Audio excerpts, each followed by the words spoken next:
C'est une photo de John et moi. Je devais avoir environ 5 ans. Et il devait avoir 8 ans. On a grandi à Augusta, dans le Michigan, une toute petite ville. John et moi étions très proches. Je l'aimais et je l'admirais. Je voulais faire tout ce qu'il faisait. Jouer au baseball, au ballon, à cache-cache. On faisait tout ensemble. J'aimerais tant revivre cette époque. John et moi avons eu une enfance merveilleuse.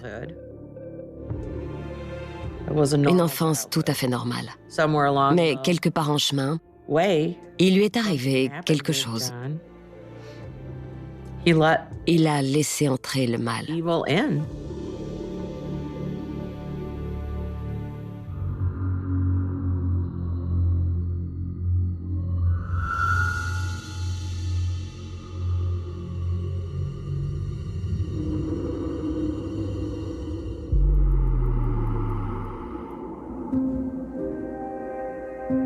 Mon père était chef de la police et des pompiers. C'était aussi le maire d'Augusta. Il était sur tous les fronts. On connaissait tout le monde et tout le monde nous connaissait. John a commencé très jeune à s'attirer des ennuis, car il aimait provoquer. Un jour, au lycée avec son ami, il a couru jusqu'au vestiaire des filles, ouvert la porte et crié « Donnez-moi une serviette hygiénique ». Ils ont trouvé ça très drôle. Quand ils sont rentrés à la maison et m'ont tout raconté, j'ai rigolé. Mais j'ai secoué la tête en disant qu'il finirait par avoir des problèmes. Comme d'habitude, il a haussé les épaules et m'a dit que c'était pour s'amuser.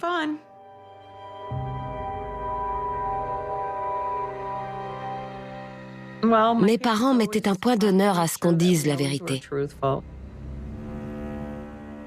John s'attirait des ennuis parce qu'il mentait. Il mentait sur les devoirs qu'il avait à faire et sur l'école.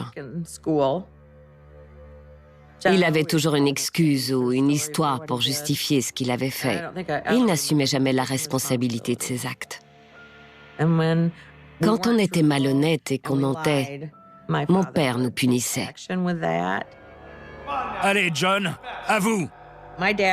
Mon père l'emmenait dans sa chambre, fermait la porte et lui demandait d'arrêter de mentir.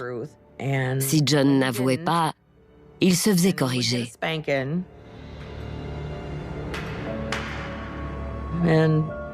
Jusqu'à ce qu'il finisse par dire la vérité.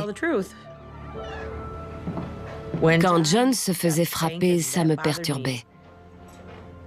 Je pleurais. Ça me faisait plus de mal qu'à lui. Je ne me souviens pas de l'avoir jamais vu pleurer. Il ne montrait pas beaucoup d'émotions quand il était petit. Pas dans mon souvenir.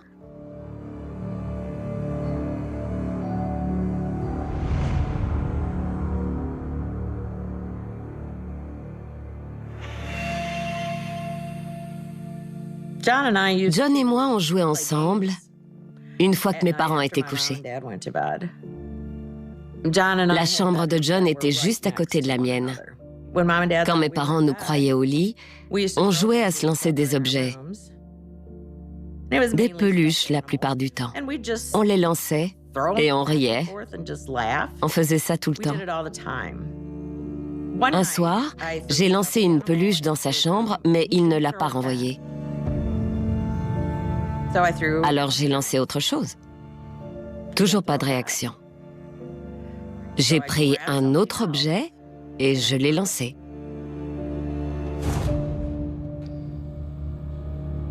Cette fois, John a réagi. Il est entré dans ma chambre. Il a dit « Si tu lances encore autre chose, je te tue. » Ce n'était même pas sa voix. Il avait l'air très sombre. C'est le sentiment que j'ai eu. Très, très sombre et différent de d'habitude. Ça m'a fait un peu peur. Je suis allée me coucher, il est retourné dans sa chambre, et c'est tout. J'ai pensé qu'il était de mauvaise humeur ce soir-là, pour je ne sais quelle raison.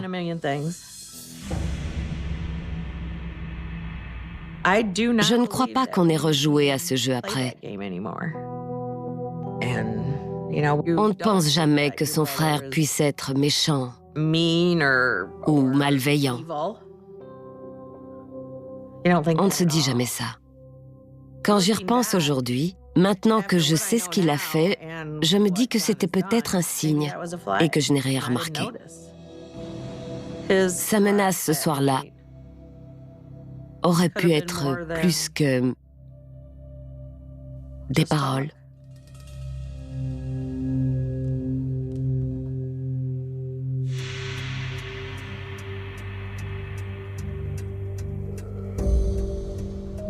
Quand on était gamin, John et moi étions livreurs de journaux. Il faisait une moitié de la ville et je faisais l'autre. Un jour, je faisais ma tournée et je devais livrer le journal chez des gens qui avaient un gros chien magnifique. Quand j'ai monté les marches du perron, le chien est arrivé. Il m'a sauté dessus et m'a plaqué au sol. Je me souviens que les propriétaires sont arrivés et ont maîtrisé le chien. Je pleurais en rentrant chez moi. Mes parents ont essayé de me calmer. Je leur ai raconté l'attaque du chien. J'avais quelques traces de morsures, mais il n'y avait pas de sang. J'ai eu très peur. Je sais que John était là, mais je ne me souviens pas qu'il ait dit quoi que ce soit ou qu'il ait semblé contrarié par la situation.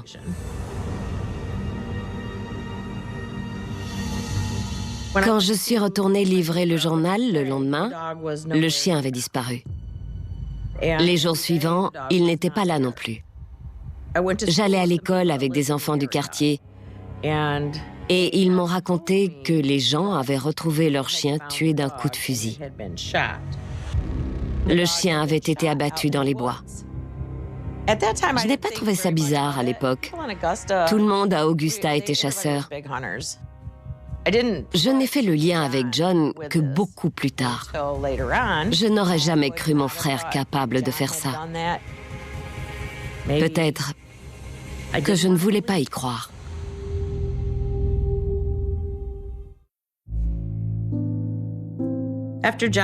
Après avoir obtenu son bac, John est entré dans la marine. Il a été envoyé au Japon pendant 2 ans. À son retour, il m'a raconté tout un tas d'histoires qui s'étaient passées pendant son affectation. Il nous a raconté qu'il avait rencontré une femme dans un bar et l'avait ramenée à son hôtel pour coucher avec elle. Elle était allée aux toilettes. En sortant de la salle de bain, quand elle s'était avancée vers John et qu'il s'était retourné, il avait découvert que c'était un homme. Qu'est-ce que tu as fait? John a répondu qu'il avait totalement paniqué et qu'il l'avait tabassé. Il savait si bien raconter les histoires que la façon dont il a dit ça a fait rire tous ses copains dans la pièce. Je n'ai vraiment pas trouvé ça drôle. C'était toujours dur de savoir si John était sérieux ou s'il en rajoutait. Je ne savais pas si je devais le croire. Mais c'est la première fois que j'ai entendu John avouer avoir été violent. Il est resté au Japon pendant 2 ans. Beaucoup de choses ont pu lui arriver là-bas. Je me demande si ce n'est pas à cette époque qu'il a commencé à avoir des désirs sexuels différents.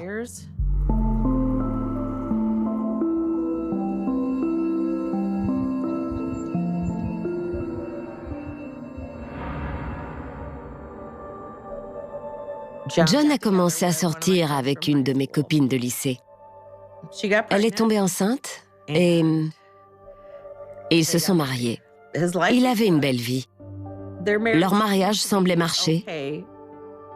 Il y avait des problèmes, mais vu de l'extérieur, John avait l'air d'un mari aimant. Un jour, j'étais dans mon appartement et je regardais les informations quand j'ai entendu le nom de John aux infos.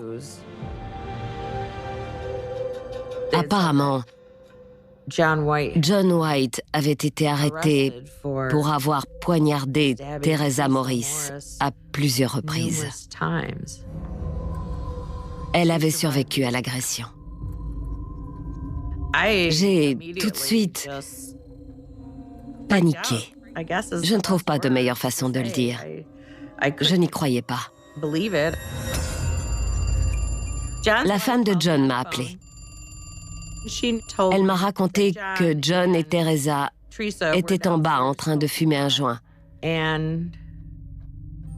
Et tout à coup, John s'est précipité dans l'escalier en hurlant qu'il l'avait tuée. Il l'avait tuée et il fallait appeler la police. Je devais absolument aller le voir.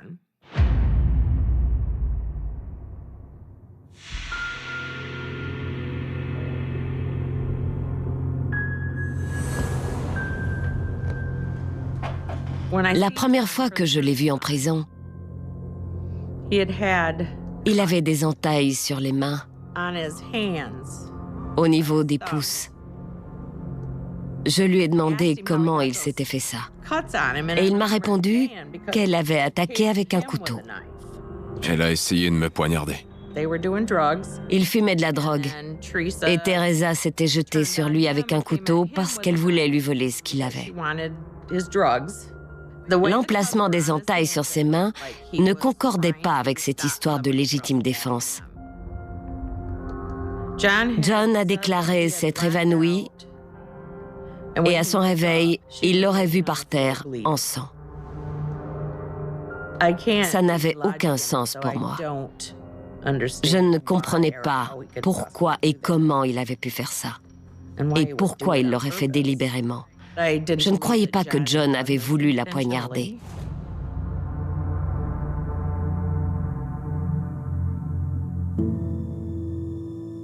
D'après le témoignage de Teresa, son comportement a brusquement changé. Elle a dit que c'était comme s'il n'était plus là. Ses yeux sont devenus noirs. Et c'est à ce moment-là qu'elle a pris peur. Avec le recul, je sais que Teresa disait la vérité. Mais je me répétais qu'il devait y avoir une autre explication, parce qu'on ne poignardait pas quelqu'un comme ça, à moins d'être vraiment pervers, ce qu'il était. Mon père et son avocat ont décidé de plaider le coup de folie. John n'a fait que 2 ans de prison et il a été libéré pour bonne conduite. Il avait toujours une bonne raison pour justifier ce qui s'était passé. Il n'était jamais responsable. Ce n'était jamais lui qui commençait et il n'exprimait aucun remords. Je ne l'ai jamais entendu dire qu'il était désolé. Quand j'y repense, je me dis qu'il n'aurait jamais dû sortir. 2 femmes seraient peut-être encore là s'il n'avait pas été libéré. Quand il était en prison pour avoir poignardé Teresa, il a écrit un livre sur sa vie. Il m'a envoyé un exemplaire de son livre. Certaines choses qu'il y raconte m'ont prise de court. Il parle notamment de nos tournées pour livrer le journal. À un certain moment, il raconte qu'il a tué un chien parce qu'il m'avait attaqué. J'étais choquée. Je ne m'attendais pas du tout à ça. Il explique qu'il s'est allongé sur le ventre avec une carabine et qu'il a attendu que le chien sorte dans le jardin arrière. Et il l'a tué. Parce que le chien m'avait mordu, attaqué, terrorisé. Je ne me doutais pas du tout de ce qui s'était passé. Il n'en a jamais parlé. Il ne m'a jamais dit « ce chien ne t'embêtera plus ». J'ai vraiment eu l'impression qu'il l'avait fait parce que le chien m'avait attaqué.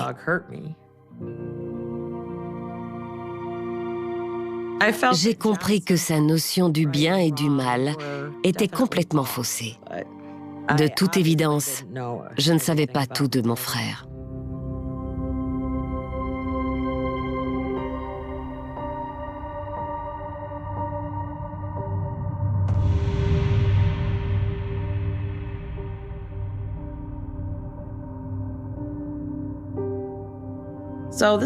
C'est une photo de John dans le camion qu'il conduisait. Il était très fier de son camion. À l'époque, je trouvais ça génial qu'il soit chauffeur routier. Ça devait être super de partir comme ça et de faire le tour des États-Unis. Il me racontait toujours ce qu'il avait vu et traversé. Et il parlait aussi des prostituées sur les aires d'autoroute. Il les appelait les racoleuses. Elle venait parler au chauffeur, y compris à lui. Il n'a jamais dit qu'il couchait avec elle.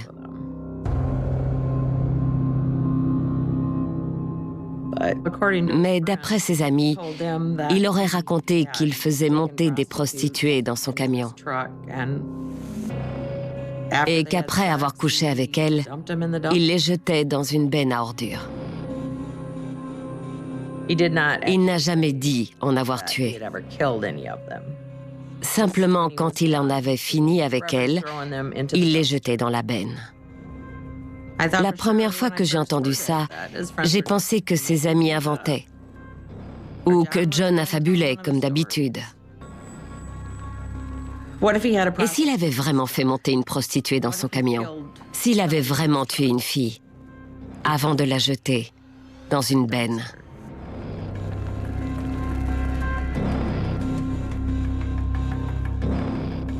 Quand je vois ce qui s'est passé ensuite, c'est tout à fait possible.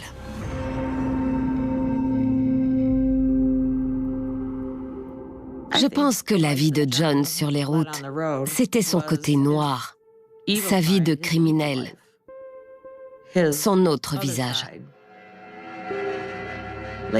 Plus tard, quand j'ai commencé à regarder des histoires criminelles à la télé, j'en ai vu une qui racontait la disparition de prostituées sur la même route nationale.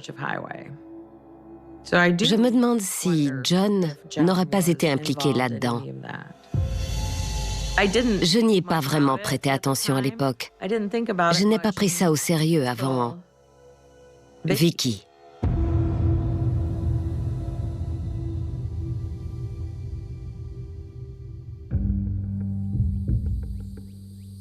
À ce moment-là, John et sa femme ne s'entendaient plus. Ils avaient des problèmes. Il a trouvé un emploi dans une blanchisserie qui lavait le linge des hôpitaux. C'est là qu'il a rencontré Vicky Sewell. Il m'a dit qu'il était tombé amoureux d'elle. Ils ont eu une liaison. Il m'a aussi dit qu'il retrouvait Vicky sur un parking. Il prenait son camion et ils allaient faire l'amour quelque part. Je crois que je suis amoureux. Je ne veux rien savoir. Je lui ai dit de tout avouer à sa femme. Ça suffit. Mais John ne voulait rien lui dire.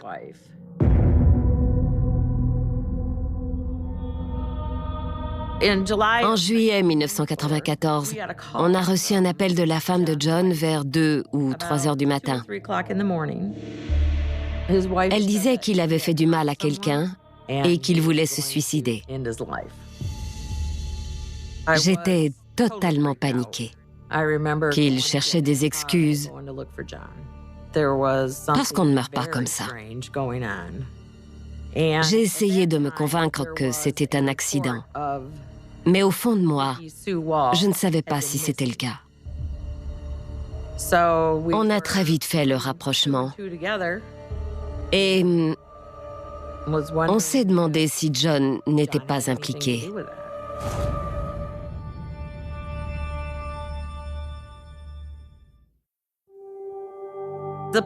La police est allée sur place et a découvert John.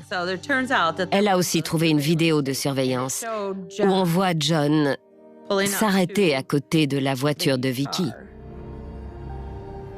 Elle descend de sa voiture, monte dans le camion et ils s'en vont. La vidéo ne montre pas John revenir et la déposer à sa voiture. Quand elle a été retrouvée, elle a dû être identifiée grâce à ses dents, parce qu'il faisait si chaud que son corps s'était décomposé. John a été arrêté pour le meurtre de Vicky Sewell.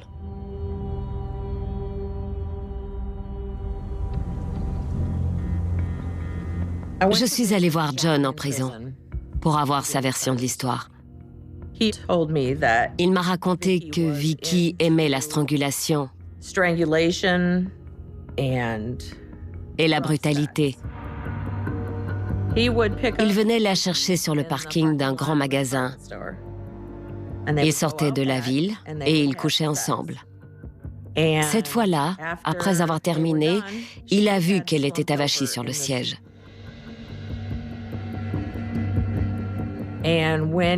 Quand il a essayé de la bouger, elle n'a pas réagi. Il a pris peur. Il ne savait pas quoi faire. Après avoir jeté le corps dans les bois, il est rentré chez lui et a avoué sa liaison à sa femme. Il lui a aussi dit ce qu'il avait fait. Je lui ai demandé pourquoi il ne l'avait pas emmené à l'hôpital. Il m'a répondu qu'il avait trop peur. Je me souviens d'avoir pensé que c'était des histoires, encore un mensonge, qu'il cherchait des excuses, parce qu'on ne meurt pas comme ça. J'ai essayé de me convaincre que c'était un accident.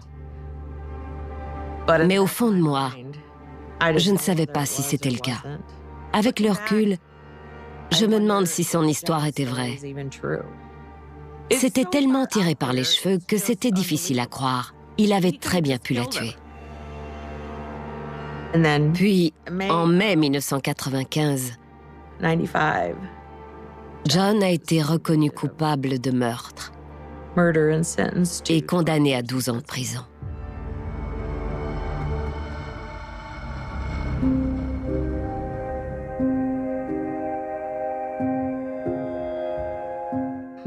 Quand John est sorti de prison, il lui fallait un endroit où aller. Sinon, il ne pouvait pas être libéré. Mes parents étaient déjà morts tous les deux et John n'avait nulle part où aller. J'en ai parlé avec ma famille et on a décidé de laisser John habiter chez nous. J'étais un peu nerveuse. Non pas parce que j'avais peur de John, mais parce qu'on vivait dans une petite ville. J'étais restée à Augusta. Tout le monde connaît la vie de ses voisins. Et quand on sort de prison, pour n'importe qui, la vie est très dure. Et elle était dure pour John. Il ne trouvait pas de travail. Personne ne voulait lui parler ou le regarder.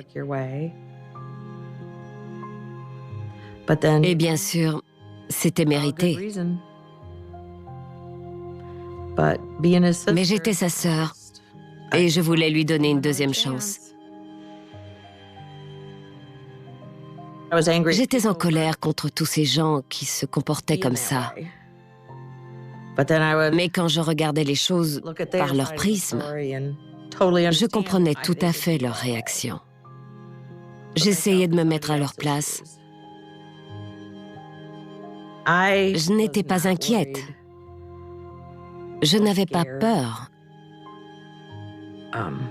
de John. Je ne craignais pas qu'il fasse du mal à ma famille. Ce n'était même pas dans un coin de ma tête. Quand John était en prison, sa femme avait divorcé. Il était devenu pasteur. Et il m'a expliqué qu'il s'était offert au Christ. Il m'a assuré que son passé était derrière lui. Je voulais lui accorder le bénéfice du doute. Je suis comme ça. Il me disait qu'il avait changé et voulait se consacrer au Christ. Comment ne pas le croire? John est venu vivre avec nous. Il a essayé de trouver une place de pasteur dans des églises, mais en raison de ses antécédents, il n'y parvenait pas. Je me souviens qu'il allait sur des applications de rencontres et c'est là qu'il a rencontré Sally. C'était une femme vraiment formidable, drôle, de très bonne compagnie. Elle m'a dit qu'elle l'adorait et qu'elle était folle de lui. Ça m'a fait très plaisir parce que John l'aimait aussi. Je lui ai demandé si Sally savait ce qu'il avait fait et il m'a répondu oui. Puis je suis allée voir Sally et je lui ai demandé si elle était au courant. Il t'a donné tous les détails sanglants? Elle m'a répondu oui. Je me suis demandé ce qu'elle savait vraiment. Une place de pasteur s'est libérée à l'église de Sally. John a été choisi. Tout le monde l'a accueilli. Et il a décidé de s'installer là-bas. John était très heureux.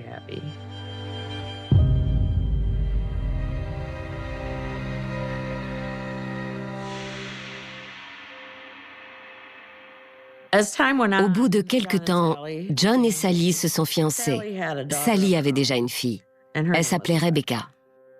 C'était une très belle fille. Elle était drôle et très gentille.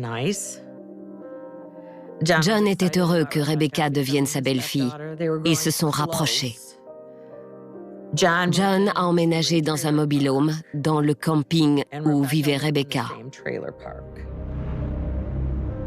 Rebecca avait un petit garçon.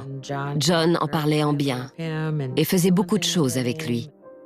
La relation qui s'est formée entre John et Rebecca était celle d'un père avec sa fille.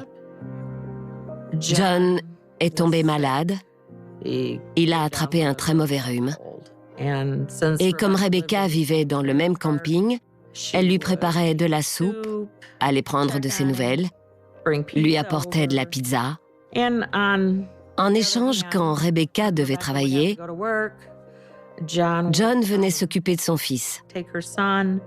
Il l'emmenait à la maternelle et faisait tout ce qu'elle lui demandait. Ils s'entraidaient en quelque sorte. Puis un jour, John m'a appelé et il semblait contrarié. Rebecca lui avait promis de faire une soirée pizza devant un film, mais elle avait annulé. Elle a un sacré culot. Rebecca a annulé avec John pour sortir avec le père de son fils. Je crois qu'il voulait essayer de recoller les morceaux. John était furieux. Il n'arrivait pas à croire qu'elle lui ait fait ça après tout ce qu'il avait fait pour elle. Il avait fait tant de choses pour elle qu'il ne pouvait pas croire qu'elle le laisse tomber. Il répétait ça en boucle. John ne pouvait plus s'arrêter. Et je commençais à trouver ça un peu ridicule qu'il en fasse tout un plat. Je dois y aller. Après avoir accroché, je n'y ai plus vraiment pensé.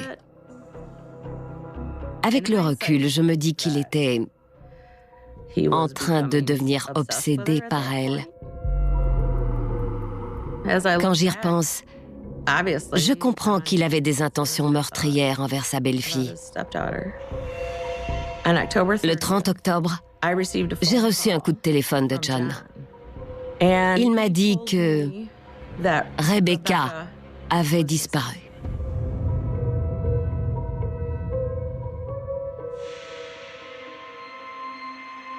John m'a expliqué qu'il devait aller chercher son fils et l'emmener à une fête d'Halloween.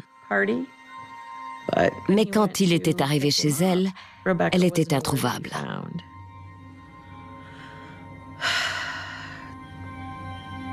John m'a dit qu'il avait appelé la police et que tout le monde la cherchait. J'avais un tout petit espoir. Elle était peut-être avec des amis. C'était ce que je souhaitais de tout mon cœur. Vraiment, une mère ne laisse pas son petit garçon tout seul. Je sentais que quelque chose n'était pas normal, que John avait fait une bêtise. J'avais un pressentiment vraiment horrible.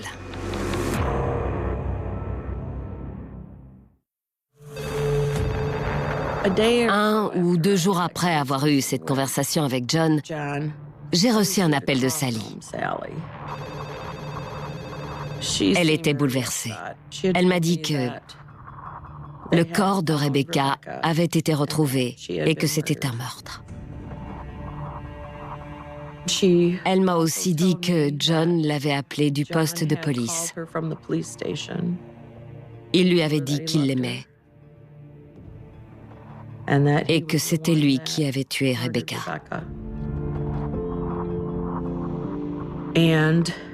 Alors on a pleuré. Ça me met en colère contre John et je le déteste.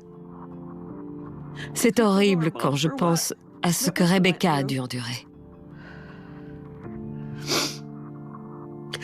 Ça me brise le cœur.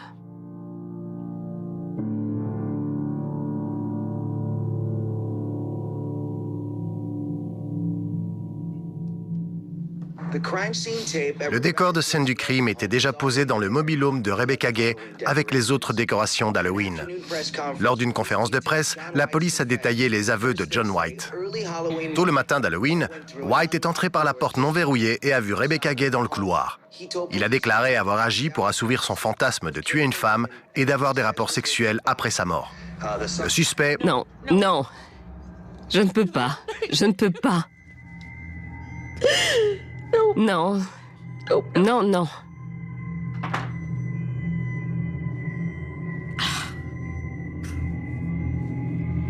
Je sais ce qu'il a fait à Rebecca. Je le sais. Je ne veux pas regarder ça.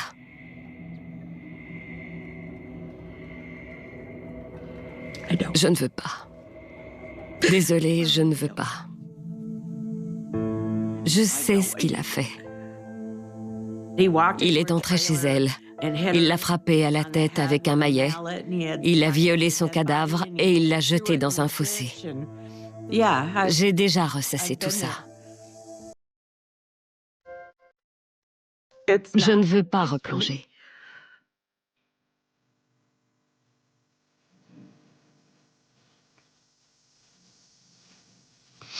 Je suis désolée. Ce qu'il lui a fait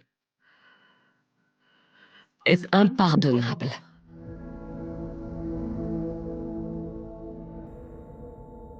Quand j'ai allumé les infos, j'ai vu John avouer le meurtre de Rebecca.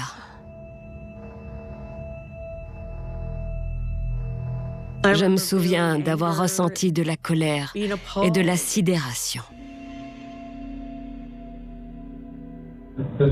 Ce matin, j'ai effacé des films que j'avais téléchargés.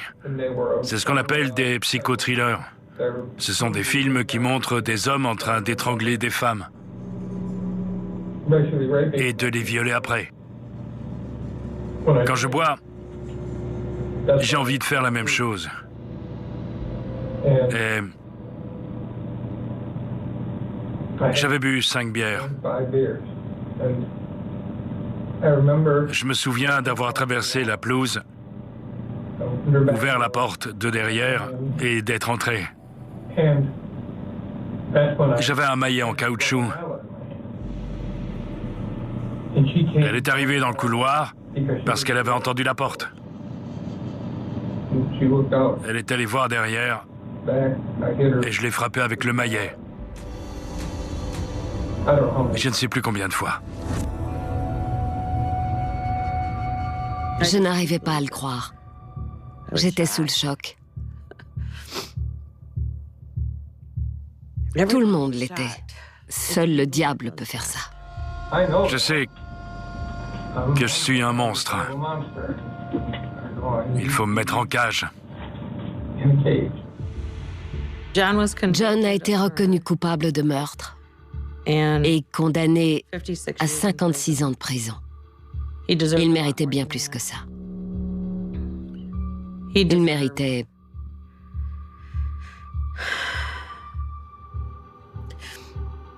Il méritait la mort.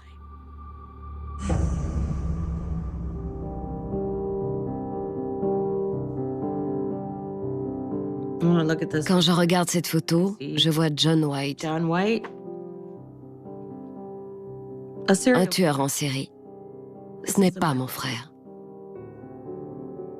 Je lui ai toujours accordé le bénéfice du doute. Je ne pouvais pas imaginer ce qu'il avait fait.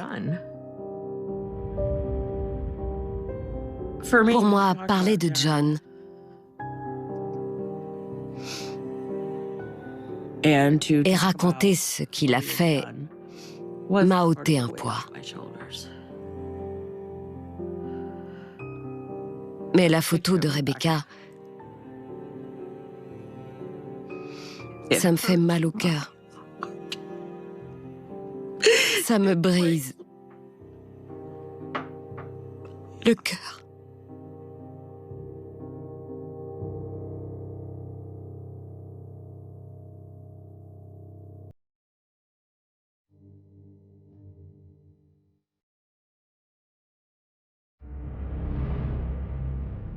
C'est une lettre que j'ai reçue quand John était en prison pour le meurtre de Rebecca. Chère Chrissy, je veux que tu saches à quel point tu me manques. Je t'aime tendrement, Chrissy. Et je comprends que tu sois furieuse contre moi. Je sais que j'ai déçu beaucoup de monde. Et j'en suis désolée.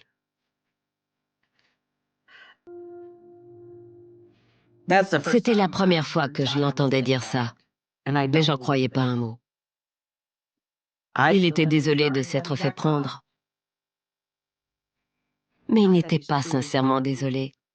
J'espère qu'un jour on se reparlera, que je pourrai te dire ce qui s'est réellement passé. Il racontait encore des histoires. Il voulait me parler pour me persuader que s'il avait agi ainsi, c'était qu'il avait une bonne raison. Mais rien de ce qu'il pouvait me dire ne me convaincrait que c'était la faute d'un autre. Je n'ai jamais répondu. Je ne voulais pas.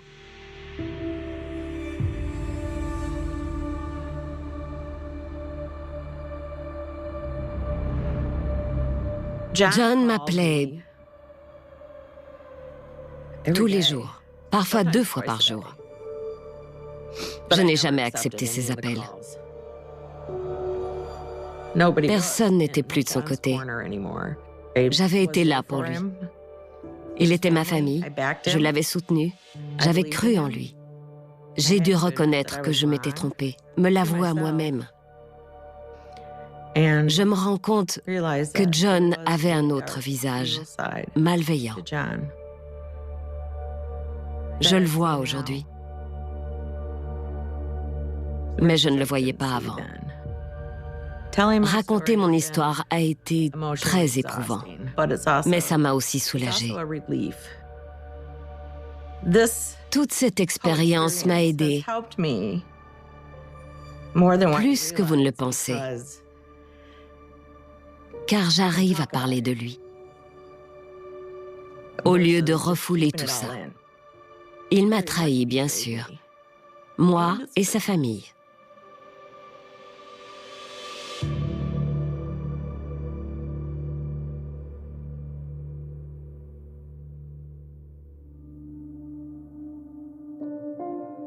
Je savais pourquoi on m'appelait. Je le savais avant même de décrocher le téléphone et de répondre. L'officier de police m'a expliqué que John s'était suicidé. Il s'était pendu. Le frère que je connaissais et que j'aimais était mort depuis longtemps. J'ai pleuré sa mort, mais je m'étais déjà, si on peut dire, détaché de lui. Il n'était plus le John que j'avais connu. Je me souviens d'avoir pensé qu'il méritait sa place en enfer. C'était le seul moyen de tuer le mal. John avait une belle vie. Il avait eu une enfance heureuse. Je ne sais pas comment, ni à quel moment, mais il a laissé entrer le mal.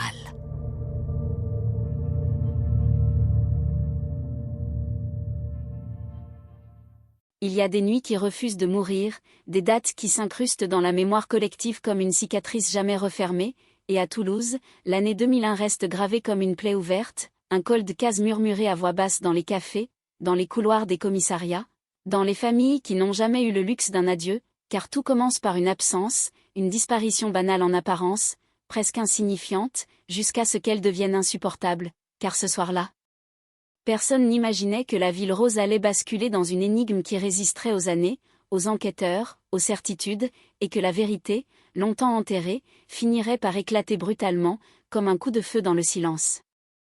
Le téléphone sonne trop tard, ou peut-être trop tôt, un appel bref, une voix inquiète, puis plus rien, et dans un appartement ordinaire, les objets restent à leur place, la lumière est éteinte, les clés sont absentes, le sac aussi, et soudain, ce qui n'était qu'un retard devient un signal d'alarme, car on ne disparaît pas ainsi sans laisser de traces, pas dans une ville qui se croit familière, pas dans une vie qui semblait suivre son cours normal, et pourtant, dès les premières heures, le mot commence à circuler, discret mais lourd de sens, disparition inquiétante, puis très vite, dans les rapports, sur les tableaux blancs, dans les notes griffonnées à la hâte, deux mots s'imposent, froid, implacable, cold case.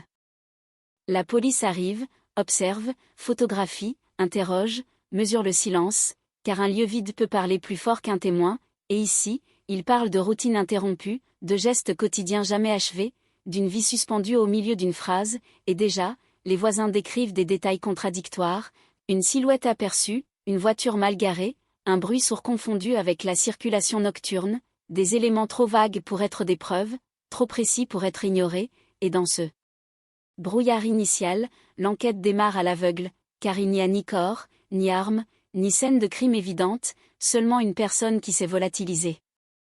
Les jours passent, l'angoisse monte, les proches répètent les mêmes questions, les mêmes réponses, les mêmes hypothèses, accident, fugue, mauvaise rencontre, et à chaque conférence improvisée, les autorités utilisent des mots prudents, refusent de parler de crime, mais la ville, elle, comprend déjà que quelque chose ne colle pas, car Toulouse n'est pas étrangère au drame, mais elle reconnaît l'odeur du mystère quand il s'installe, lentement, sournoisement, comme une ombre qui s'allonge au fil des heures. Très vite, les enquêteurs dressent le portrait de la victime, une vie sans scandale apparent, des habitudes régulières, un cercle social limité mais stable, rien qui justifie une disparition volontaire, rien qui annonce une rupture, et plus ils creusent, plus l'absence devient étrange, car chaque détail censé expliquer la situation ne fait qu'ajouter une couche supplémentaire d'incompréhension, et dans les bureaux feutrés, certains commencent à le dire tout bas, ce dossier ne sera pas simple. Ce dossier pourrait nous échapper. Les battues s'organisent, les affiches apparaissent sur les vitrines, dans les stations de métro, sur les poteaux électriques, un visage figé dans le temps, un regard qui semble demander des comptes, et la ville observe, participe, commente, car chacun se projette, chacun imagine, et c'est là que le choc communautaire prend forme, car quand quelqu'un disparaît sans raison, c'est la normalité elle-même qui vacille, et les habitants commencent à se demander non pas qui est la victime, mais où est la faille, et si elles pourraient les engloutir à leur tour. Les premières pistes émergent puis s'effondrent, un collègue interrogé trop rapidement écarté, un voisin suspecté sur la base d'une intuition, un appel anonyme aussitôt classé faute d'éléments, et chaque faux espoir laisse derrière lui une fatigue palpable, car les enquêteurs avancent, mais sans jamais saisir quelque chose de solide, et déjà, la presse commence à employer un ton différent, plus grave, plus insistant, évoquant une affaire troublante, un mystère persistant, une enquête qui piétine. Puis viennent les jours de silence médiatique, ceux qui font le plus mal, car quand les caméras se détournent, l'enquête continue dans l'ombre, mais la famille, elle, reste exposée à l'attente, à l'incertitude, aux nuits sans sommeil, et chaque son de téléphone devient une décharge électrique, chaque lettre une possible réponse. Mais rien ne vient, et le temps, au lieu d'apaiser, rend l'absence plus lourde, plus définitive. Dans les archives policières, le dossier s'épaissit, témoignages contradictoires, horaires flous, déplacements impossibles à confirmer, et ce qui aurait dû être une enquête rapide devient un labyrinthe, car l'affaire refuse de se laisser enfermer dans une logique simple, et certains enquêteurs commencent à sentir ce malaise particulier, celui qui naît quand un dossier ne veut pas parler, quand il résiste à toutes les méthodes classiques, quand il exige autre chose que des procédures, autre chose que des statistiques. L'année avance, puis bascule, et avec elle, l'affaire change de statut, car ce qui était une disparition inquiétante devient officiellement un cold case, un mot administratif, presque clinique, mais qui résonne comme une condamnation, car il signifie moins de moyens, moins d'attention, plus de patience imposée, et pour la famille, c'est un second choc, celui de comprendre que la vérité ne viendra pas vite, peut-être jamais. Pourtant, dans les couloirs du commissariat, certains refusent de lâcher, relisent les rapports, réécoutent les enregistrements, scrutent les incohérences, car une chose est certaine, quelqu'un sait quelque chose, quelqu'un a vu, entendu, compris, mais s'est tu, et ce silence devient l'adversaire principal, plus dangereux que n'importe quel suspect identifié, car il se nourrit du temps, de la peur, de l'oubli. La ville continue de vivre, mais l'affaire reste là, en arrière-plan, ressurgissant à chaque anniversaire, à chaque nouvel indice annoncé puis démenti, et Toulouse apprend à cohabiter avec cette question sans réponse, avec cette idée dérangeante que la vérité peut disparaître au milieu des rues familières, sans laisser autre chose qu'un dossier poussiéreux et des vies brisées. Et sans le savoir encore, tous avancent vers un point de rupture, car les cold cases ne meurent jamais vraiment, ils attendent, ils patientent, ils se nourrissent des erreurs passées, et dans l'ombre, quelque chose commence déjà à bouger, imperceptiblement, une fissure dans le mur du silence, un détail oublié qui s'apprête à refaire surface, annonçant que ce qui semblait figé depuis 2001 n'a jamais cessé de respirer, et que tôt ou tard, la vérité, même étouffée, trouve toujours un moyen de revenir frapper à la porte. Le temps ne s'arrête pas après une disparition, il se déforme, il se dilate, et dans cette affaire de Toulouse, chaque heure supplémentaire devient un poids, car plus les jours s'empilent, plus la certitude s'impose que quelque chose a déraillé très tôt, que les premières heures ont été mal comprises, peut-être mal exploitées, et c'est dans ce décalage invisible que l'enquête commence à vaciller, car les policiers reviennent sur les mêmes trajets, les mêmes horaires, les mêmes visages, tentant de reconstruire une chronologie qui refuse obstinément de s'aligner.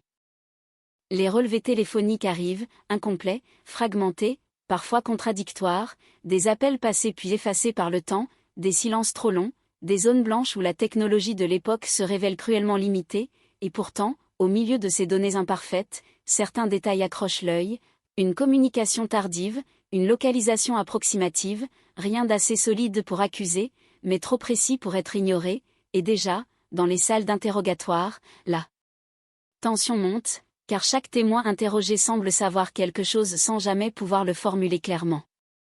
Un collègue parle d'un comportement inhabituel, un proche évoque une inquiétude récente, un voisin mentionne une discussion banale devenue suspecte après coup, et c'est là toute la cruauté des cold cases, car ils transforment le quotidien en champ de mine, chaque souvenir est réévalué, chaque geste réinterprété, et personne n'est plus certain de ce qu'il a vraiment vu ou entendu, car la mémoire se modifie sous la pression de la peur et du doute.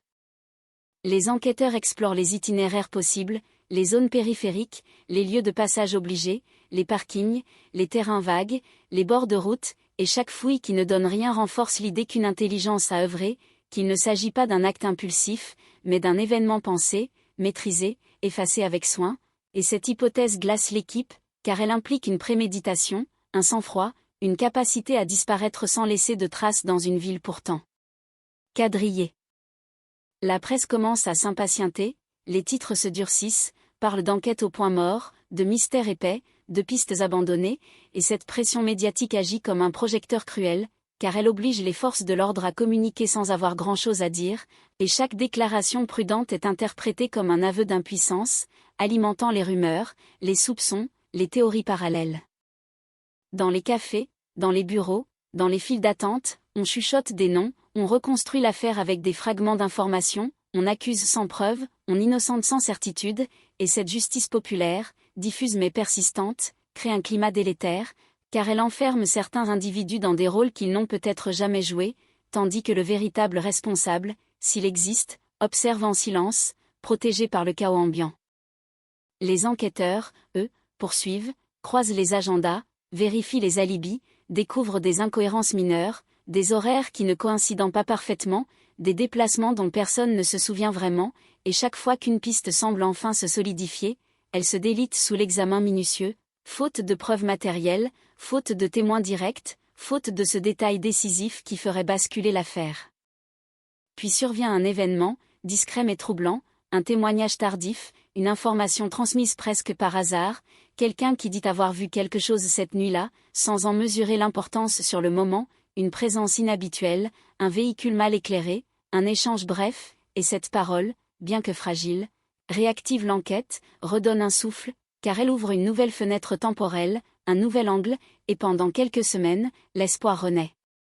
Les investigations se recentrent, les enquêteurs reconstituent la scène supposée, analysent les distances, les temps de parcours, et découvrent que certains scénarios, jugés impossibles au départ, deviennent plausibles à la lumière de ce nouveau récit, et cette prise de conscience est brutale, car elle suggère que l'affaire a été enfermée trop vite dans une lecture simpliste, que des hypothèses ont été écartées par confort ou par manque de moyens. Mais l'espoir est de courte durée, car le témoignage se fissure sous la pression des vérifications, les souvenirs se brouillent, les certitudes s'effritent, et une fois encore, l'enquête se heurte à ce mur invisible qui semble protéger la vérité, et dans les bureaux, le découragement s'installe, insidieux, car chaque échec supplémentaire éloigne un peu plus la résolution. Le dossier change de main, de nouveaux enquêteurs prennent connaissance des milliers de pages accumulées, relisent les procès-verbaux, découvrent les mêmes contradictions, ressentent la même frustration, et cette transmission est presque un rituel dans les cold cases, car elle marque le passage d'une génération d'enquêteurs à une autre, sans garantie que l'issue sera différente, sans certitude que le temps jouera en faveur de la justice.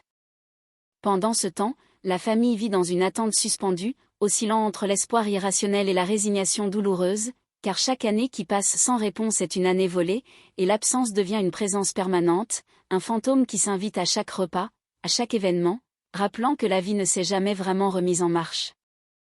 À mesure que les mois s'accumulent, le mot cold case prend tout son sens, car l'affaire se refroidit officiellement, mais émotionnellement, elle reste brûlante, et dans l'esprit de ceux qui ont travaillé dessus, une certitude demeure, quelque part, dans ces milliers de lignes, dans ces détails apparemment insignifiants, se cache la clé, un élément passé inaperçu, une vérité trop simple ou trop dérangeante pour être vue à l'époque. Et tandis que la ville de Toulouse continue son rythme, indifférente en apparence, l'affaire s'enfouit dans les archives, attendant le moment où quelqu'un, un jour, regardera ce dossier autrement, avec un œil neuf, une technologie nouvelle, ou un courage suffisant pour remettre en cause les erreurs du passé, car les cold cases ne dorment jamais vraiment, ils observent, ils patientent, et parfois, au détour d'un détail oublié, ils se réveillent brutalement, prêts à réclamer des comptes. Les années passent sans faire de bruit, elles s'empilent comme des dossiers qu'on classe trop vite, et dans cette affaire, le silence devient une matière épaisse, presque tangible, car plus le temps s'étire, plus la disparition se transforme en rumeur persistante, en souvenir flou, et pourtant, dans les archives, chaque détail reste figé, intact, attendant d'être relu, réinterprété, car la vérité, elle, n'a pas bougé, elle est simplement restée hors de portée. À mesure que l'enquête s'enfonce dans cette phase d'inertie, des certitudes s'installent, parfois par fatigue, parfois par nécessité, car un dossier qui ne progresse plus a besoin de repères, même fragiles, même discutables, et ainsi, certaines hypothèses deviennent dominantes, non parce qu'elles sont prouvées, mais parce qu'elles rassurent, parce qu'elles donnent l'illusion d'une compréhension, et c'est ainsi que naissent les angles morts, ces zones que l'on cesse d'explorer sans même sang. Rendre compte. Les enquêteurs se souviennent de cette sensation étrange, celle de tourner en rond tout en avançant, car chaque nouvelle vérification ramène aux mêmes conclusions provisoires, et peu à peu, l'affaire s'inscrit dans une catégorie dangereuse, celle des disparitions inexpliquées sans éléments nouveaux, un classement officieux qui n'apparaît sur aucun document, mais qui influence tout, la manière de poser les questions, le ton des interrogatoires, la priorité accordée aux pistes émergentes. Dans ce climat figé, certains témoins se rétractent, d'autres disparaissent à leur tour, déménagent, changent de vie, emportant avec eux des fragments de vérité peut-être essentiels, et la mémoire collective s'érode, car ce qui n'est pas régulièrement rappelé finit par s'effacer, et même les souvenirs les plus marquants se transforment, se contaminent d'éléments rapportés, de récits entendus, jusqu'à devenir méconnaissables. Les rares tentatives de relance se heurtent à un mur administratif, car sans nouvel élément tangible, il est difficile de justifier des moyens supplémentaires, et chaque demande se perd dans les circuits officiels, renvoyée à plus tard, à un avenir indéfini, et pendant ce temps, le dossier prend la poussière, littéralement, rangé sur une étagère où s'accumulent d'autres affaires similaires, toutes marquées par ce même mot froid, impersonnel, cold case. Pour la famille, cette période est la plus cruelle, car l'absence d'information devient une forme de violence silencieuse, chaque courrier officiel, chaque appel bref ravive l'espoir pour mieux le briser, et la vie quotidienne se reconstruit autour d'un vide central, impossible à combler, car comment faire son deuil quand aucune certitude ne vient clore l'histoire, quand la disparition reste suspendue entre la vie et la mort. Dans la ville, l'affaire n'est plus en une des journaux, elle survit dans des conversations occasionnelles, dans des articles rétrospectifs publiés à l'occasion d'un anniversaire, et ces rappels sporadiques ont un effet paradoxal, car ils ravivent la douleur tout en soulignant l'impuissance collective, et chaque fois, la même question revient, presque automatique, comment est-il possible que quelqu'un disparaisse ainsi, sans laisser de traces, au cœur d'une ville moderne? Pendant ce temps, les techniques d'enquête évoluent, lentement mais sûrement, de nouvelles méthodes apparaissent, de nouvelles technologies promettent de revisiter les affaires anciennes, et certains policiers commencent à regarder les cold cases avec un œil différent, non plus comme des échecs figés, mais comme des puzzles incomplets, susceptibles d'être réassemblés, et dans ce contexte, le dossier de Toulouse refait surface, timidement, porté par la curiosité de quelques-uns. Ces enquêteurs plus jeunes, moins marqués par les hypothèses initiales, relisent tout, ligne après ligne, remarquent des détails que d'autres avaient jugés insignifiants, une phrase maladroite dans un procès-verbal, un horaire noté puis corrigé, une incohérence laissée de côté faute de temps, et ces anomalies, prises individuellement, semblent anodines, mais ensemble, elles dessinent un motif troublant, celui d'une enquête qui a peut-être manqué un tournant crucial. Les discussions reprennent, prudentes, presque clandestines, car remettre en question le travail passé n'est jamais simple, mais l'idée s'installe que certaines pistes ont été abandonnées trop tôt, que des choix ont été faits sous la pression médiatique ou émotionnelle, et cette remise en cause provoque des tensions internes, car reconnaître une erreur, c'est accepter que la vérité aurait pu être atteinte plus tôt. À ce stade, l'affaire n'est toujours pas officiellement relancée, mais quelque chose a changé, une dynamique invisible, un frémissement, car les cold cases, avant de se réveiller, passent toujours par cette phase silencieuse, celle où l'on commence à douter des certitudes établies, à se demander si l'évidence n'était par ailleurs, dissimulée derrière des raisonnements trop confortables.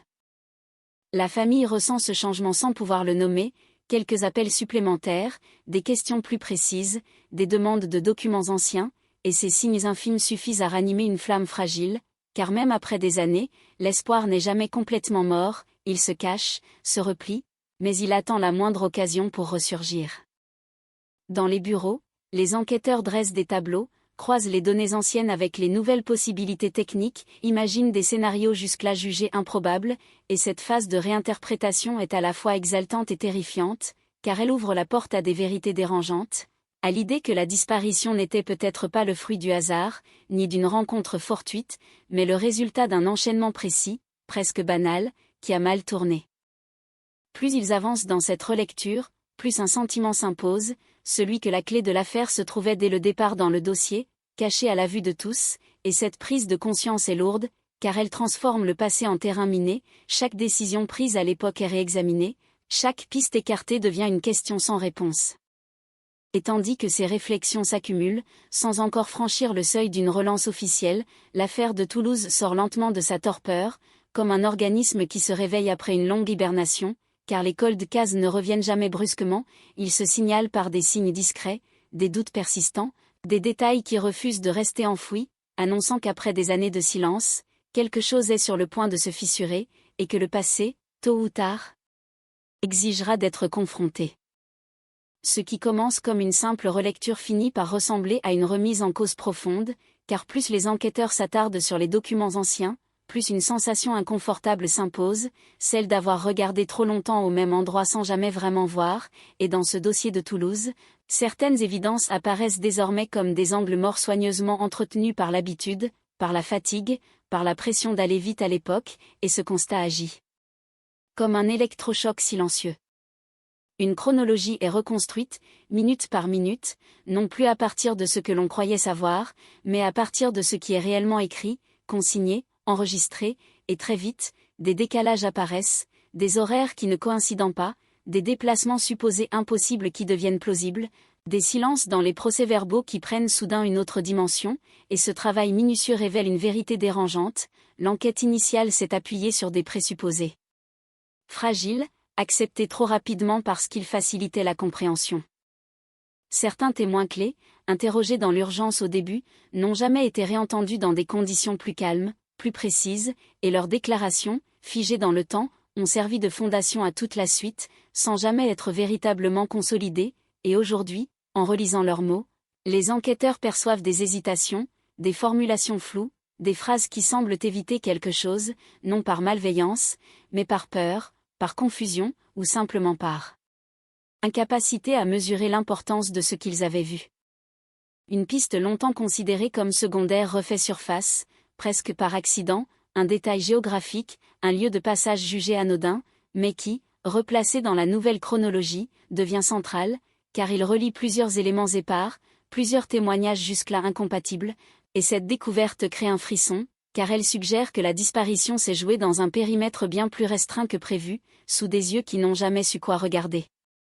Les enquêteurs retournent sur le terrain, des années après, et l'environnement a changé, des bâtiments ont été rénovés, des rues réaménagées, mais certaines structures demeurent, et en marchant sur ces lieux, ils tentent d'imaginer la scène telle qu'elle aurait pu se dérouler, sans certitude, mais avec une intuition nouvelle, et cette immersion tardive fait surgir une hypothèse glaçante, celle d'un événement rapide, discret, presque invisible, qui n'aurait laissé aucune trace évidente, mais dont les conséquences auraient été irréversibles. Les échanges internes se multiplient, parfois tendus, car remettre en question le passé, c'est exposer des erreurs, des choix discutables, et certains anciens enquêteurs vivent mal cette réouverture implicite, la percevant comme une critique directe de leur travail, mais la vérité n'a que faire des susceptibilités, et peu à peu, un consensus fragile se forme autour d'une idée simple et terrifiante, l'affaire n'a jamais été comprise dans son ensemble, elle a été morcelée, analysée par fragments, sans jamais être envisagée comme un tout cohérent.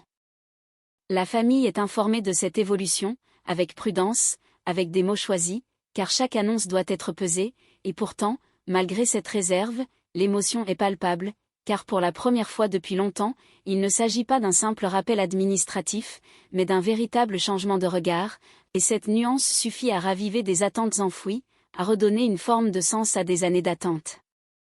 Dans les médias, l'affaire recommence à circuler, discrètement d'abord, sous forme de brèves, d'articles évoquant une possible réévaluation, et cette résurgence attire l'attention, car les cold cases qui refont surface portent toujours la promesse d'un basculement, d'une révélation, même si personne n'ose encore l'affirmer, et la ville de Toulouse recommence à murmurer, à se souvenir, à se demander si ce mystère, longtemps accepté comme insoluble, pourrait enfin livrer ses secrets.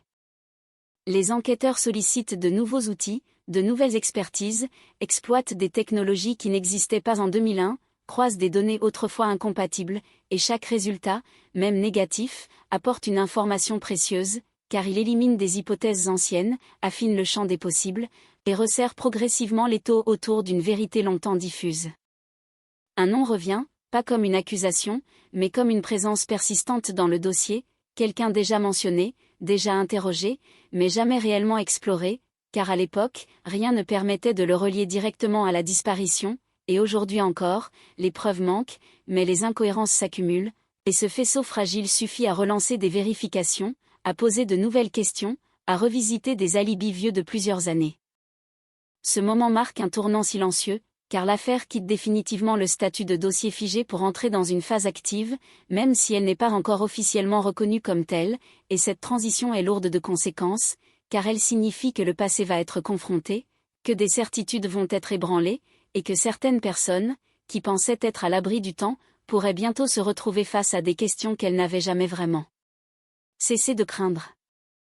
Dans l'ombre, la mécanique se remet en marche, lentement mais inexorablement, car une fois qu'un cold case commence à se fissurer, il ne se contente pas de laisser passer un peu de lumière, il menace de s'effondrer entièrement, et tandis que les enquêteurs poursuivent ce travail de fond, une chose devient évidente, ce qui semblait perdu depuis 2001 n'a jamais été oublié, et la vérité, patiente, méthodique, se prépare à refaire surface, prête à bouleverser tout ce que l'on croyait acquis.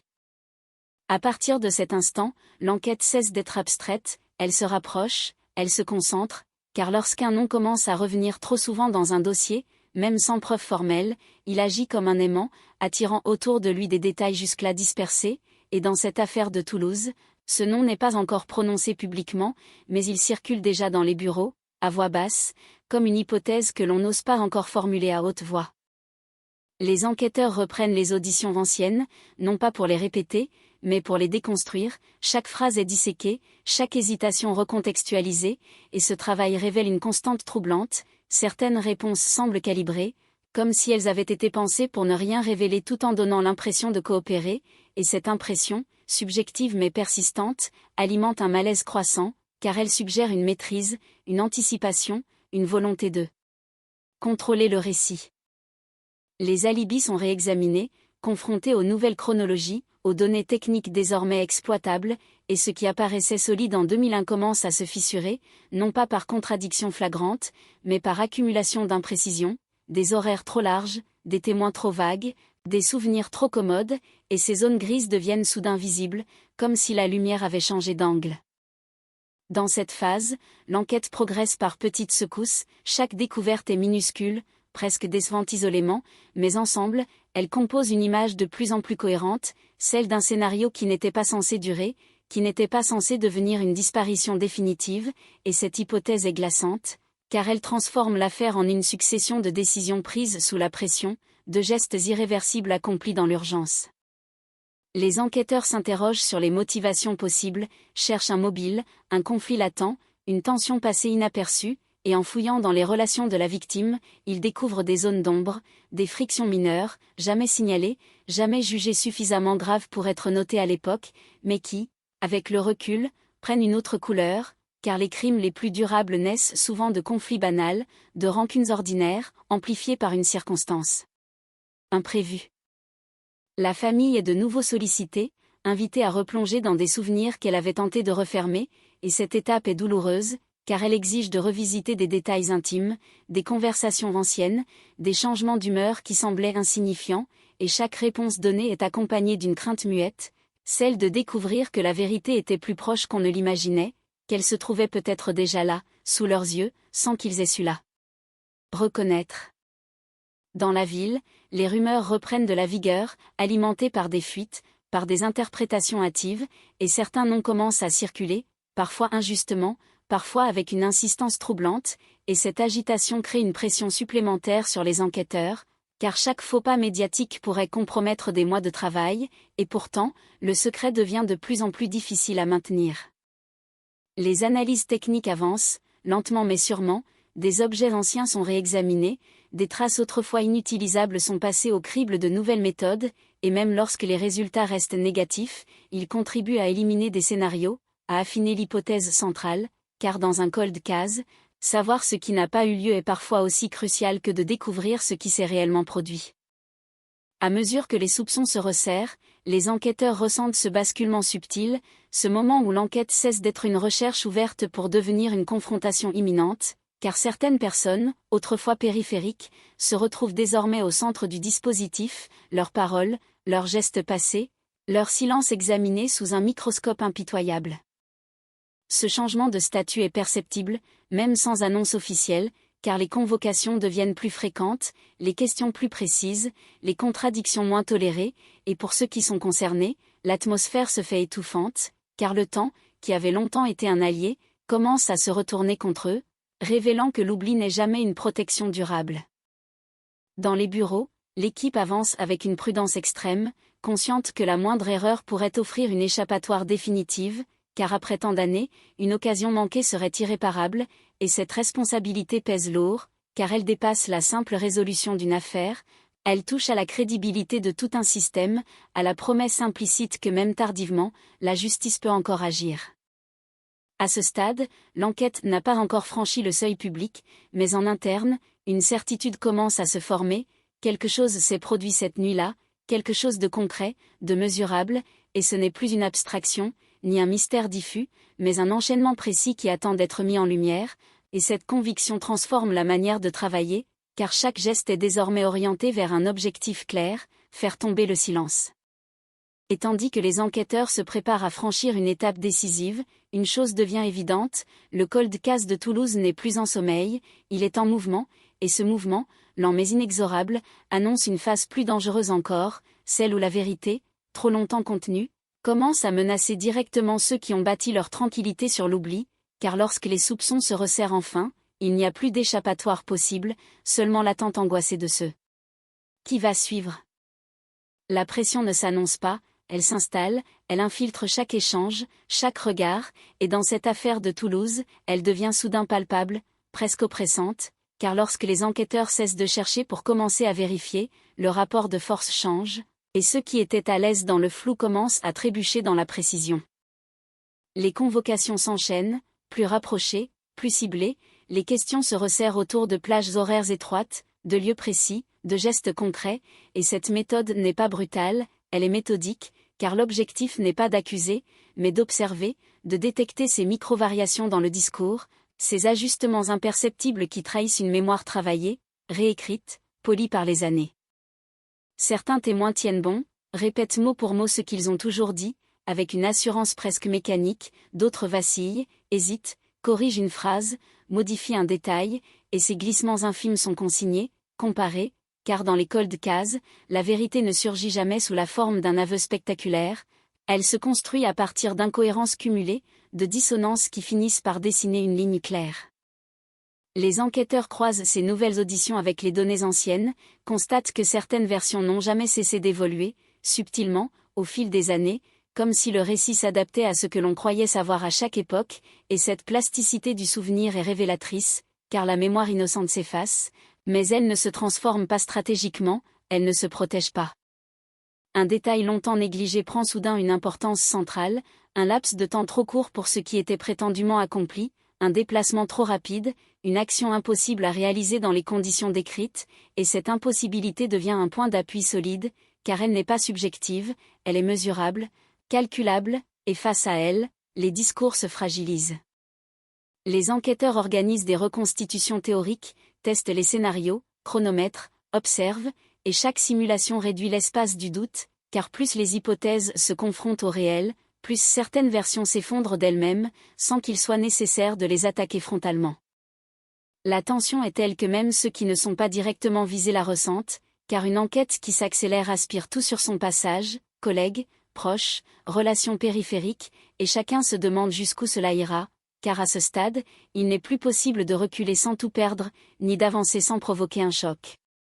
Dans les échanges informels, les enquêteurs parlent moins, observent davantage, car chaque réaction devient une donnée, chaque silence une information potentielle, et cette atmosphère feutrée, presque clinique, contraste violemment avec la violence sous-jacente de ce qui est en jeu, car derrière ces procédures se cache une vérité susceptible de bouleverser des vies entières. La famille perçoit cette accélération, non pas par des annonces spectaculaires, mais par la densité nouvelle des contacts, par des questions qui n'avaient jamais été posées auparavant, et cette intensité ravive autant l'espoir que la peur, car se rapprocher de la vérité signifie aussi se préparer à ce qu'elle pourrait révéler. À mesure que les contradictions s'accumulent, une stratégie se dessine, non pas celle d'un coup d'éclat, mais celle de l'usure, laisser le poids des faits agir, laisser les incohérences s'installer dans l'esprit de ceux qui parlent, jusqu'à ce que maintenir une version devienne plus difficile que d'y renoncer, et cette approche exige du temps, de la patience, une maîtrise émotionnelle absolue. Les premiers signes de fissure apparaissent, une nervosité inhabituelle, des réponses trop longues, des justifications non sollicitées, et ces signaux, pris isolément, pourraient être anodins, mais dans leur ensemble, ils dessinent une fragilité nouvelle, car celui qui n'a rien à cacher n'a pas besoin d'anticiper toutes les questions. Les enquêteurs savent qu'ils s'approchent d'un point critique, ce moment où la pression peut produire deux effets opposés, soit un verrouillage total, soit une erreur irréversible, et cette conscience guide chaque décision, chaque temporisation, car dans un cold case, provoquer trop tôt peut ruiner des années d'efforts. Pendant ce temps, le dossier s'épaissit encore, non plus de suppositions, mais de faits consolidés, de comparaisons précises, et cette masse documentaire devient une arme silencieuse, car elle permet de revenir encore et encore sur les mêmes points, sous des angles différents, jusqu'à ce que la cohérence du mensonge se dissolve. La ville, elle, sent que quelque chose est en train de se jouer, même sans le savoir précisément, car les affaires qui s'approchent de leur dénouement dégagent une tension particulière, perceptible, presque électrique, et Toulouse recommence à retenir son souffle, comme si elle se souvenait instinctivement que certaines vérités, lorsqu'elles émergent, ne laissent rien intact. Et dans ce climat chargé, une certitude s'impose à ceux qui mènent l'enquête, le temps n'est plus un obstacle, il est devenu un levier, car chaque année passée a ajouté du poids à ce qui était dissimulé, et désormais, ce poids commence à écraser les défenses, annonçant que la prochaine étape ne sera plus seulement une pression diffuse, mais une confrontation directe, inévitable, où le silence sera mis à l'épreuve comme jamais auparavant. L'erreur ne surgit jamais comme une explosion, elle apparaît d'abord comme une irrégularité presque imperceptible, un détail trop précis ou au contraire trop vague, et dans cette affaire, elle se glisse dans une phrase prononcée sans y penser, une réponse donnée machinalement, comme si le corps avait parlé avant l'esprit, et les enquêteurs, habitués à attendre ce moment, la repèrent aussitôt, car après des années de contrôle, c'est souvent la fatigue qui trahit le mieux. La question était simple, presque anodine, portant sur une séquence déjà évoquée des dizaines de fois, et la réponse, en apparence cohérente, contenait pourtant une nuance nouvelle, un élément qui n'avait jamais été mentionné auparavant, et ce décalage, infime mais réel, agit comme une alarme silencieuse, car dans un récit figé depuis 20 ans, toute variation est un événement majeur. Les enquêteurs ne réagissent pas immédiatement, ne soulignent pas l'incohérence, ne montrent rien, car ce serait rompre l'équilibre fragile, ils laissent la phrase s'installer, la notent, la croisent mentalement avec les versions précédentes, et très vite, le constat s'impose, ce détail ne peut pas coexister avec ce qui a été affirmé jusque-là, il crée une contradiction temporelle, un chevauchement impossible. Dans les jours qui suivent, la même question est reposée, formulée autrement, à un autre moment, et la réponse change encore, subtilement, comme si le récit tentait de se réajuster, de corriger ce qui avait échappé, et cette adaptation confirme ce que les enquêteurs pressentaient, la version n'est pas le fruit d'un souvenir spontané, mais d'une construction maintenue par un effort constant. À partir de là, la dynamique bascule, car l'enquête cesse d'être une accumulation silencieuse pour devenir une mise en tension calculée, chaque entretien est conçu pour approcher la zone fragile sans la percuter frontalement, chaque question vise à réduire l'espace de manœuvre, à forcer le récit à se préciser jusqu'à l'asphyxie. Les enquêteurs introduisent des faits vérifiés, des données techniques, des horaires exacts, non pour accuser, mais pour cadrer, et plus ce cadre se resserre, plus le discours devient défensif, anticipant des objections qui n'ont pas encore été formulées, justifiant des points qui n'étaient pas contestés, et cette surexplication est révélatrice, car elle trahit une peur, celle d'être pris en défaut. Dans ce processus, une autre anomalie apparaît, non plus dans les paroles, mais dans les réactions, un agacement soudain, une rigidité corporelle, un silence prolongé là où l'on attendait une réponse immédiate, et ces signaux non-verbaux, enregistrés, comparés, renforcent l'impression que quelque chose se fissure, que la maîtrise n'est plus totale. Les enquêteurs savent que ce moment est critique, car trop appuyé pourrait provoquer un verrouillage définitif, et pas assez laisserait le récit se recomposer, alors ils avancent avec une précision chirurgicale, alternant les phases de pression et de relâchement, laissant parfois passer une incohérence sans commentaire, pour mieux y revenir plus tard, sous un autre angle. Pendant ce temps, le dossier est préparé en coulisses, les contradictions sont listées, hiérarchisées, reliées entre elles, car une erreur isolée peut toujours être expliquée, mais une chaîne d'erreurs, elle, devient une structure, un système, et ce système commence à dessiner un scénario alternatif, plus crédible, plus cohérent, mais aussi plus accablant. La famille n'est pas informée de ces détails, protégée autant que possible de cette phase instable, car une avancée de ce type peut s'effondrer aussi vite qu'elle est apparue, et pourtant, même à distance, elle ressent ce changement d'atmosphère, cette densité nouvelle dans les échanges, comme si l'air lui-même était devenu plus lourd. Dans la ville, quelques journalistes spécialisés commencent à poser des questions plus insistantes, à parler d'une enquête qui se resserre, sans jamais citer de nom, et ces murmures médiatiques ajoutent une pression supplémentaire, car ils rappellent que le temps du secret absolu touche à sa fin, que l'affaire s'apprête à sortir de l'ombre. Les enquêteurs savent désormais qu'ils ne cherchent plus, ils confirment, ils testent, ils vérifient, et cette transition est fondamentale, car elle signifie que la vérité n'est plus hypothétique, elle est en train de prendre forme, fragile encore, mais suffisamment structurée pour résister aux tentatives de déstabilisation. Chaque jour qui passe augmente le risque d'une erreur supplémentaire, car maintenir un récit construit pendant des années exige une vigilance constante, et la moindre distraction peut être fatale, et c'est cette certitude qui guide la stratégie, laisser le temps faire son œuvre, laisser la pression agir, jusqu'à ce que la fissure initiale s'élargisse d'elle-même. Et tandis que cette mécanique se met en place, implacable, une chose devient claire pour ceux qui observent le dossier depuis si longtemps, le cold case de Toulouse est entré dans sa phase la plus dangereuse, celle où la vérité n'est plus cachée, mais retenue de force, et où la moindre défaillance, la plus infime des erreurs, peut suffire à faire s'effondrer tout l'édifice, annonçant que le moment de la confrontation finale n'est plus une hypothèse lointaine, mais une échéance imminente.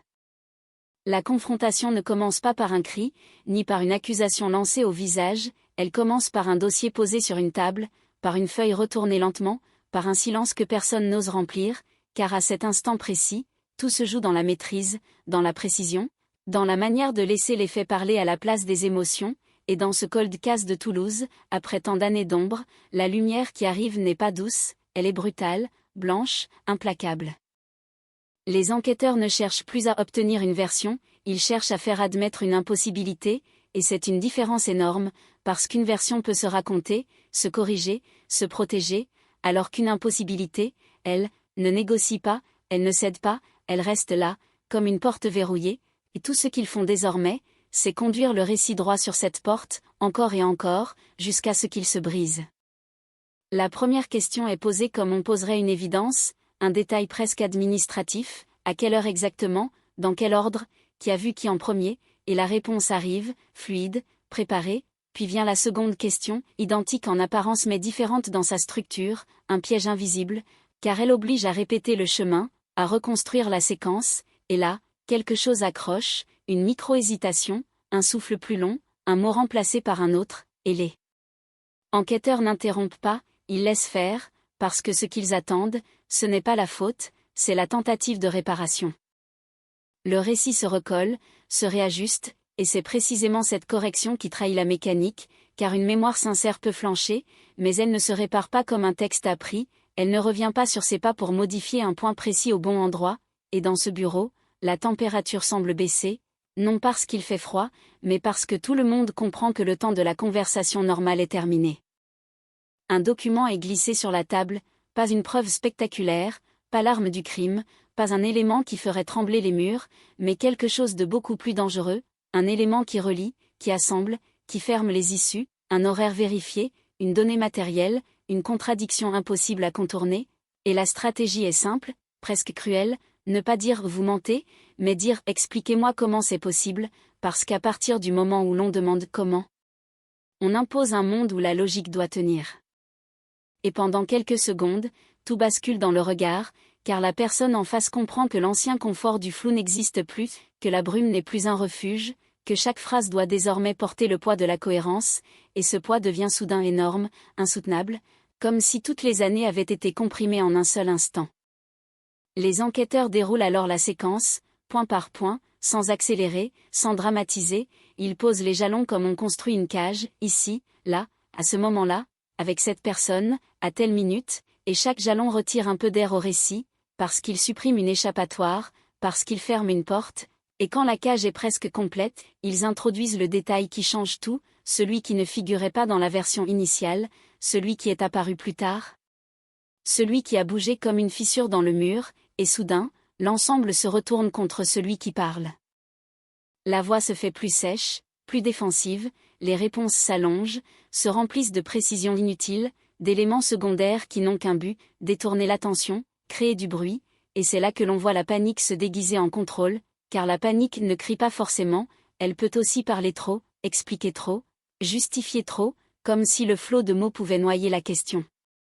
Mais la question revient, toujours, avec la même froideur, la même simplicité, comment c'est possible, et à force de revenir, elle devient une lame, elle entaille le récit, elle le fragilise, et alors, le premier grand signe apparaît, pas un aveu, pas encore, mais une rupture, une phrase qui change de direction, un « je ne sais plus », un « peut-être », un « il me semble », et ce glissement est un tremblement de terre dans un dossier figé depuis 2001, parce qu'il signifie que la version, longtemps tenue comme un bouclier, commence à s'effondrer sous son propre poids.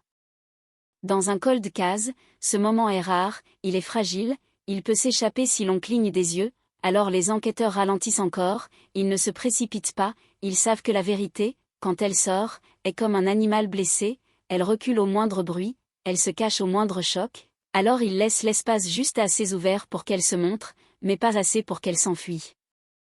Un autre document, une autre contradiction, une autre impossibilité, et la cage se resserre, non pas brutalement, mais inexorablement, et pendant que cela se passe, on sent que les années pèsent, pas seulement dans le dossier, mais dans la personne assise là, parce que les années ont servi à oublier, à rationaliser, à se persuader que le temps avait gagné, que la poussière avait recouvert tout, mais aujourd'hui, la poussière est soufflée, et ce qui apparaît dessous n'a rien d'un souvenir, c'est une structure, un enchaînement, une logique qui mène à une conclusion que personne n'ose encore prononcer. Les enquêteurs abordent alors l'angle le plus dangereux, celui de la motivation, non pas « pourquoi vous l'avez fait », mais « qu'est-ce qui vous liait à elle, qu'est-ce qui vous inquiétait, qu'est-ce qui vous mettait en colère », et ces questions-là sont des mines, parce qu'elles cherchent la faille émotionnelle, ce point où la façade rationnelle se craquelle, et quand la faille apparaît, elle est minuscule, mais elle est là, une réaction trop forte pour une question trop simple, un rejet immédiat, presque agressif, comme si le simple fait d'en parler menaçait quelque chose. À cet instant, les enquêteurs comprennent qu'ils ont touché le noyau, et ils n'ont pas besoin de le nommer, parce que le corps le dit déjà, le changement de posture, la respiration, la manière de fixer la table plutôt que les yeux, et dans cette salle, le silence devient une seconde langue, une langue que tout le monde comprend, une langue qui dit « on s'approche ». Dehors, dans la ville, rien n'a l'air de changer, les rues vivent, les voitures passent, Toulouse continue, mais à l'intérieur, quelque chose se déplace, comme une plaque tectonique, parce que si cette confrontation tient, si elle ne se brise pas, si elle se poursuit jusqu'au bout, alors le cold case ne sera plus un fantôme, il deviendra un choc, une onde qui traversera toute la communauté, parce que les affaires qui dorment longtemps, quand elles se réveillent, ne se contentent pas de livrer un nom, elles révèlent aussi tout ce que le temps a permis, tout ce que le silence a protégé. La confrontation se termine sans conclusion officielle, sans menottes claquées, sans scène spectaculaire, et c'est ça qui la rend encore plus terrifiante, parce qu'elle laisse une phrase suspendue dans l'air, une phrase que personne n'a prononcée mais que tout le monde a entendue, nous savons, et à partir de cet instant, la mécanique est lancée, parce que celui qui est rentré chez lui ce soir-là n'est pas rentré avec la même tranquillité qu'avant, il est rentré avec une ombre collée aux épaules, avec l'idée que la porte qu'il croyait scellée vient de bouger, qu'un courant d'air est passé, et que ce courant d'air porte l'odeur du passé.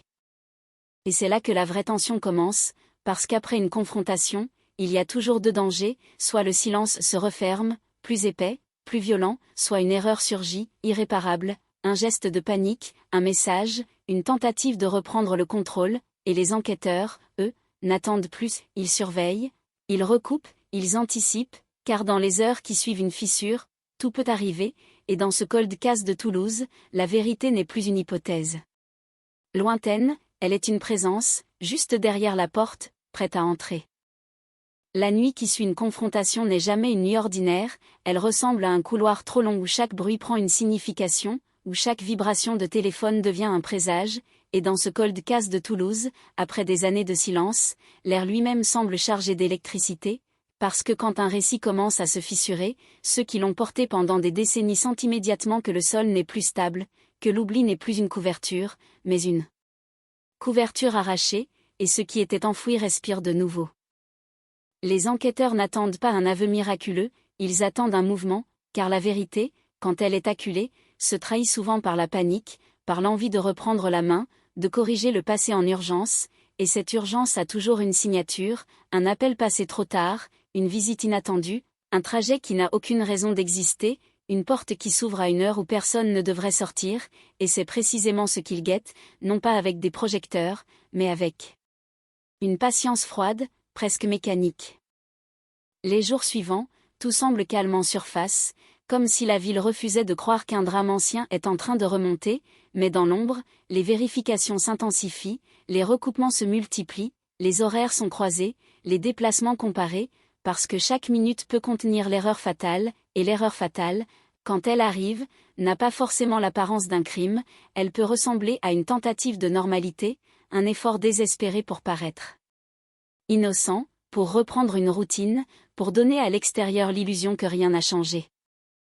Puis un détail arrive, discret, presque banal, une information qui, seule, pourrait être classée sans suite, un signal faible, mais dans un dossier comme celui-ci, les signaux faibles sont des sirènes, car ils apparaissent exactement au mauvais moment, juste après la confrontation, juste quand la pression a changé de camp, et ce détail indique un mouvement, un geste que personne n'attendait, quelque chose qui n'a rien à faire là, une action trop tardive pour être innocente, trop spécifique pour être un hasard.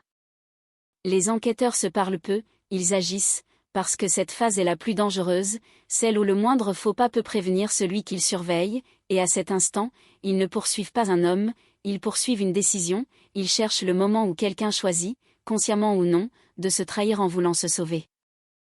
Les démarches administratives s'accélèrent, des autorisations sont demandées, des vérifications de lieux longtemps ignorés sont relancées, on rouvre des pistes qu'on n'osait plus toucher, non pas parce qu'on y croit enfin, mais parce qu'on sait désormais où regarder, et ce changement d'angle est déterminant, car un cold case n'est pas résolu par la quantité d'informations, il est résolu par la direction du regard.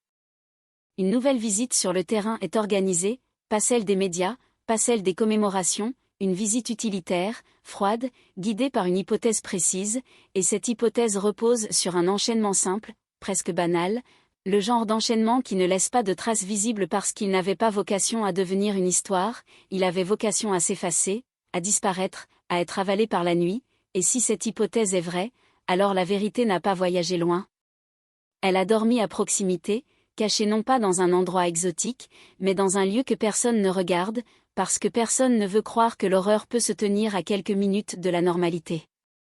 Les enquêteurs avancent comme on avance dans un film où le son se coupe, où chaque pas résonne trop fort, et à mesure qu'ils explorent, ils ressentent ce poids particulier, celui des années, parce que tout ce qu'ils touchent, tout ce qu'ils observent, est un dialogue avec le passé, et le passé ne répond pas facilement, il résiste, il se défend avec la poussière, avec l'oubli, avec les changements de décor, mais il finit toujours par laisser quelque chose, une incohérence matérielle, une anomalie, une trace qui n'avait pas été vue parce qu'on ne savait pas qu'elle comptait. À ce stade, ils ne trouvent pas un grand spectacle, pas une scène fabriquée pour les caméras, ils trouvent des signes, et les signes sont parfois pires que les preuves directes, parce qu'ils obligent l'esprit à compléter, à reconstruire, à imaginer le geste qui a produit ce qui est là, et dans cette affaire, un signe apparaît, puis un second, et soudain, la logique s'emboîte, pas comme une révélation dramatique, mais comme une porte qui se ferme d'un coup, parce que tout devient cohérent d'un seul bloc, et la cohérence est terrifiante. Le téléphone sonne, un appel court, un ordre de prudence, des consignes précises, et l'équipe se met en mouvement autrement, car désormais, ils n'ont plus seulement une intuition, ils ont un fil, et ce fil, s'il est tiré, pourrait faire tomber ce qui tient depuis 2001, il pourrait faire éclater la vérité brutalement, comme le promet le titre que la ville n'a pas encore osé prononcer tout haut. Les médias sentent le frémissement, certains journalistes reçoivent des indications, des on-dit, des messages ambigus, et l'affaire recommence à flotter à la surface, parce que Toulouse a la mémoire plus longue qu'elle ne le prétend, et quand un cold case se réchauffe, la communauté se met en alerte, chacun se rappelle où il était, ce qu'il faisait, ce qu'il a entendu à l'époque, les conversations reviennent, les rumeurs aussi, et cette agitation est un danger, parce qu'elle peut accélérer le mauvais geste, pousser quelqu'un à agir avant qu'il ne soit trop tard. Les enquêteurs, eux, ne se laissent pas hypnotiser par le bruit extérieur, ils se concentrent sur l'intérieur du dossier, sur ce qui est vérifiable, sur ce qui tient, et ce qui tient commence à être lourd, car les contradictions ne sont plus des détails, elles deviennent des structures, des murs, et derrière ces murs, on devine une vérité qui n'a pas besoin d'être spectaculaire pour être dévastatrice. Puis arrive le moment où l'on comprend que la panique a laissé une empreinte, un petit geste de contrôle qui, paradoxalement, a ouvert la brèche, car quand on tente de verrouiller un récit, on est obligé de toucher à des éléments du réel, et le réel garde la mémoire des contacts, il garde les horaires, il garde les traces administratives, il garde les petites signatures invisibles que l'on ne peut pas effacer totalement, et c'est là, dans cette interface entre la peur et la routine, que l'erreur fatale se révèle. Un déplacement est confirmé, une présence est établie, une chronologie se resserre encore, et ce resserrement produit un effet physique, presque, comme si la pièce se rétrécissait autour de ceux qui parlent, parce que désormais, il ne s'agit plus de savoir si, il s'agit de savoir comment et à quel moment, et c'est ce basculement qui fait trembler les défenses. La personne sous pression comprend que l'histoire qu'elle a répétée pendant des années ne suffit plus, et on le voit dans les réactions, dans la manière de s'isoler, de se protéger, de couper certains liens, de surveiller ce qui se dit, de chercher des informations, comme si connaître la progression de l'enquête pouvait offrir un avantage, mais à ce stade, l'avantage a changé de camp, car plus on bouge dans l'ombre, plus on laisse des ombres derrière soi, et les enquêteurs savent lire ces ombres. Ils reviennent alors à la confrontation, mais cette fois, ce n'est plus le même décor, ce n'est plus la même dynamique, car ils arrivent avec une matière plus dense, une cohérence plus forte, et la voix reste calme, toujours, mais la question devient plus directe, plus dangereuse, non pas « où étiez-vous ?», mais « expliquez-moi ceci », et ceci n'est pas une rumeur, ce n'est pas une intuition, c'est un assemblage qui tient debout, un assemblage qui oblige à répondre autrement que par l'évitement.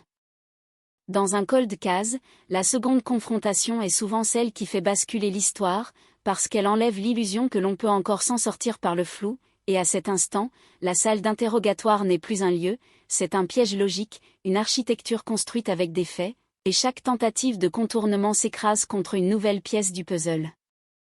Le ton ne monte pas, mais l'atmosphère devient irrespirable, parce que les enquêteurs posent la même question sous différents angles, comme une caméra qui tourne autour d'un objet jusqu'à ce qu'il n'ait plus de face cachée, et l'on sent que quelque chose cède, pas encore une confession, pas encore le mot final, mais une capitulation partielle, une phrase qui reconnaît une présence, un contact, une proximité jusque-là niée, et cette reconnaissance, même minime, est un séisme, parce qu'elle détruit le récit principal, elle ouvre un trou dans lequel tout le reste peut tomber.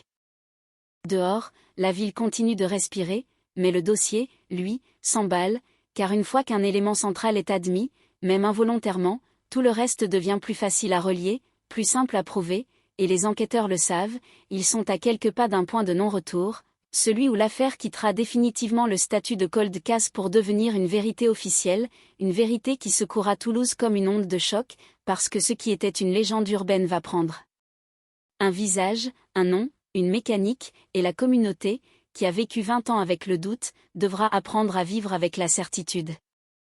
Mais avant ce moment, il reste une dernière résistance, la plus dangereuse, celle du déni final, celle de la peur pure, parce qu'à l'approche de la chute, certains tentent un dernier verrou, un dernier mensonge, une dernière manœuvre, et c'est exactement là, dans cette dernière oscillation entre contrôle et panique, que se produit souvent l'événement décisif, celui qui fait tomber le dernier mur, celui qui transforme un dossier en déflagration. Et dans ce cold case de Toulouse, alors que la nuit retombe sur la ville rose, la sensation est claire, presque physique, quelque chose est sur le point d'éclater, non pas parce que l'enquête le souhaite, mais parce que la vérité, comprimée trop longtemps, ne peut plus rester enfermée, elle pousse, elle force, elle frappe, et la prochaine étape ne sera plus une tension diffuse, ce sera un choc frontal, un moment où les mots ne suffiront plus, où les preuves parleront avec une brutalité silencieuse, et où la ville, enfin, entendra ce qu'elle redoutait depuis 2001. Il y a un moment, dans certaines enquêtes, où l'on cesse de poursuivre pour commencer à tenir, un moment où la vérité n'est plus un mirage à l'horizon mais une matière lourde, compacte, qu'on sent entre les mains, et dans ce cold case de Toulouse, ce moment arrive sans fanfare, sans sirène, avec la discrétion froide des dossiers qui se referment, parce qu'après la seconde confrontation, après l'aveu partiel, après cette fissure qui a laissé passer de l'air, les enquêteurs n'ont plus besoin d'imaginer la structure du mensonge, ils la voient, ils la touchent, ils la mesurent, et ils savent exactement ce qu'il leur manque pour faire basculer une suspicion en certitude. Le travail change de rythme, il devient presque silencieux, comme si chaque geste devait éviter de faire trembler la proie, car désormais, ce n'est pas l'enquête qui cherche la vérité, c'est la vérité qui menace de sortir d'elle-même, et il faut l'accompagner sans la brusquer, l'empêcher de se refermer, empêcher qu'une panique de dernière minute n'efface un détail décisif, alors l'équipe resserre le cercle, multiplie les recoupements, solidifie chaque point, car ce qui arrive n'est pas un simple tournant, c'est une mise en cause qui doit tenir devant tout, devant les avocats, devant la presse, devant une ville entière qui va demander, d'une seule voix, comment a-t-on pu vivre si longtemps avec ce mensonge au milieu de nous?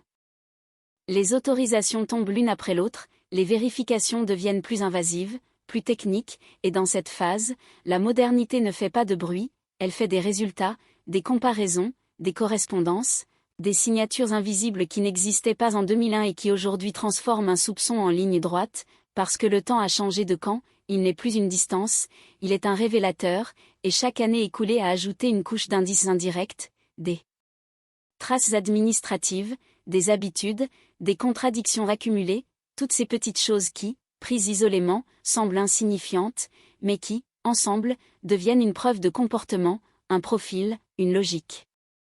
Les enquêteurs reviennent alors à ce lieu, ce périmètre que la nouvelle chronologie a rendu central, ce point banal, presque humiliant de simplicité, parce qu'il rappelle que les pires histoires ne se déroulent pas forcément dans des endroits spectaculaires, elles se déroulent parfois là où l'on ne veut pas regarder, là où l'on passe sans lever les yeux, et ils cherchent non pas une scène figée, mais une rupture, une incohérence dans le réel, un élément qui refuse de s'intégrer au décor, et cette recherche, menée avec une précision obstinée, finit par produire une certitude silencieuse, quelque chose s'est joué ici, et le dossier, comme un organisme vivant, réagit, il se met à respirer plus vite, parce que chaque pièce posée déclenche une autre pièce, comme si l'affaire, enfin, acceptait de se laisser reconstruire.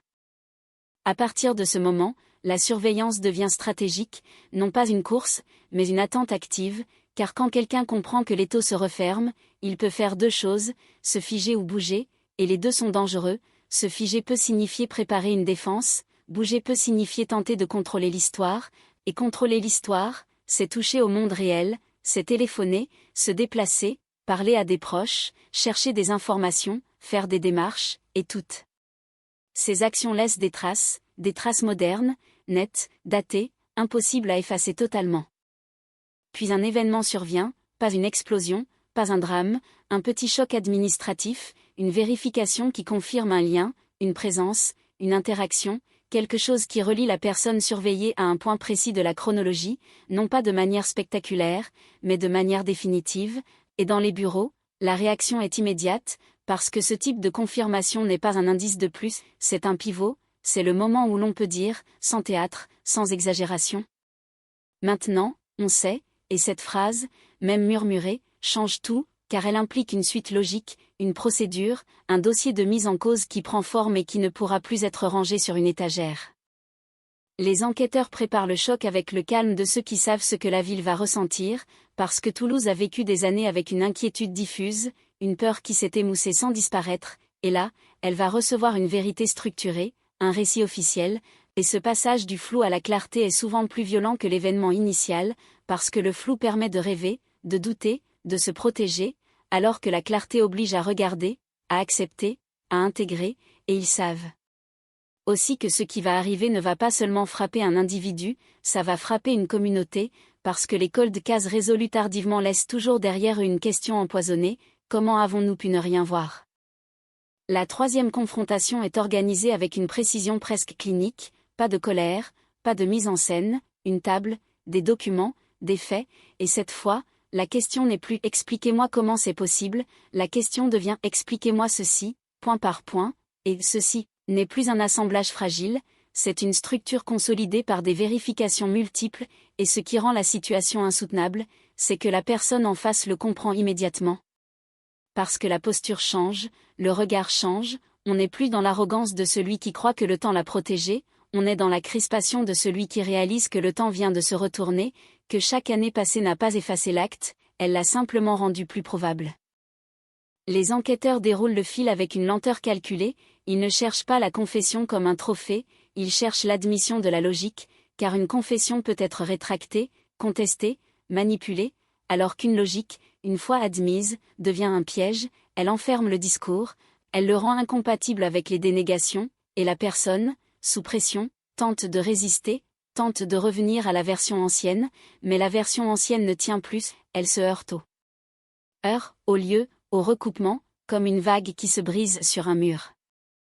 Alors vient ce moment étrange, terriblement humain, où l'on sent que l'esprit cherche une sortie, pas forcément pour dire la vérité entière, mais pour réduire la douleur immédiate, et c'est souvent là que surgit la demi-vérité, celle qui semble offrir un compromis. Oui, j'étais là, oui, je l'ai vu, oui, il y a eu un échange, des phrases qui, prononcées dans une autre affaire, pourraient paraître anodines, mais ici, elles sont explosives, parce qu'elles suffisent à relier officiellement une personne à la dernière zone connue, au dernier moment plausible, et à partir de là, chaque mot devient dangereux, parce que chaque mot rapproche de l'inévitable. Le dossier de mise en cause se ferme comme une mâchoire, et l'équipe agit vite, non pas dans la précipitation, mais dans la nécessité, car c'est la phase où l'on ne doit pas laisser le temps à la défense de se construire sur le vide, et en même temps, on ne doit pas laisser l'émotion contaminer la solidité.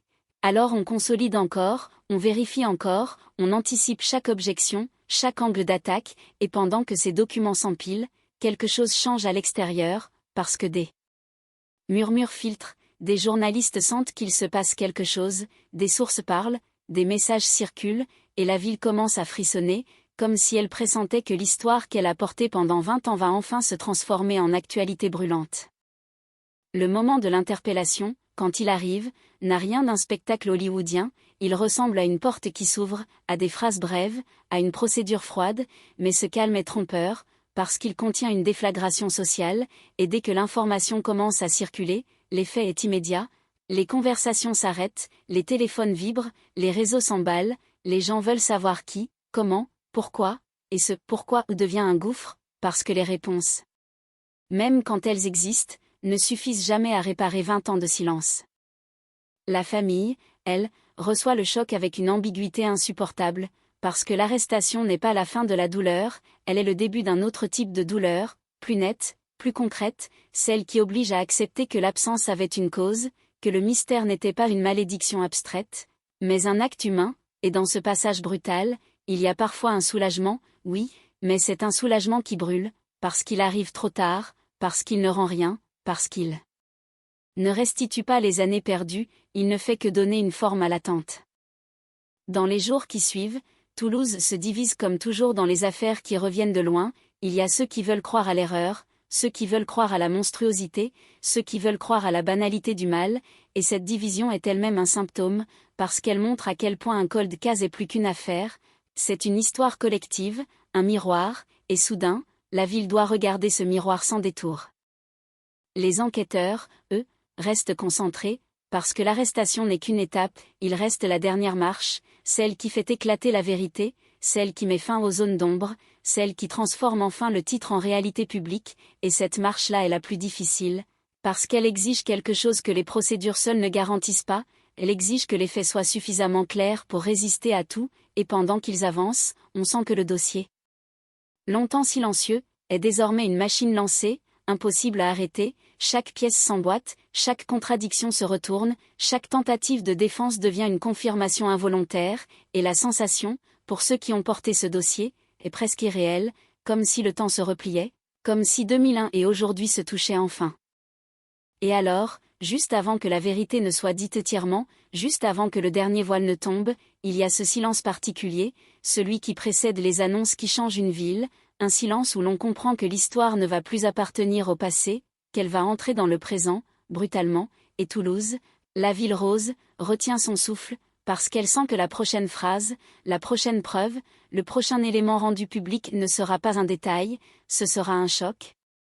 Une vérité qui éclate sans douceur, une vérité qui ne laissera plus personne dire « on ne savait pas ».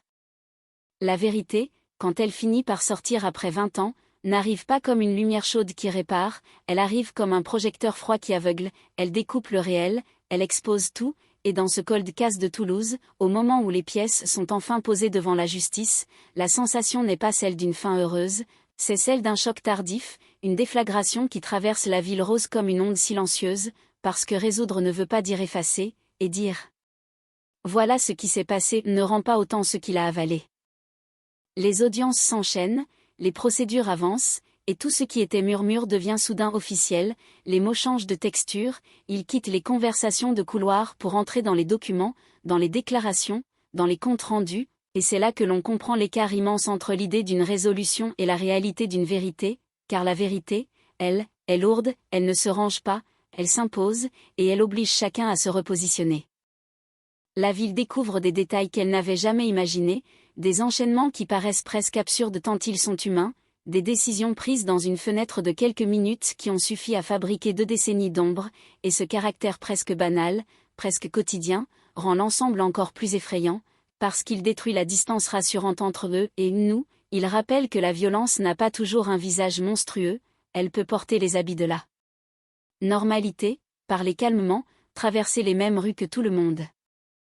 Les proches de la victime, eux, entendent enfin ce qu'ils ont attendu trop longtemps, mais ce qu'ils reçoivent n'est pas une délivrance simple, c'est une douleur recomposée, une douleur qui change de forme, car l'incertitude, même insupportable, laissait un espace au possible, tandis que la certitude ferme la porte, elle cloue le récit, elle interdit les rêves de retour, et ce verrouillage-là, paradoxalement, peut être plus violent que le doute, parce qu'il oblige à regarder la réalité sans filtre.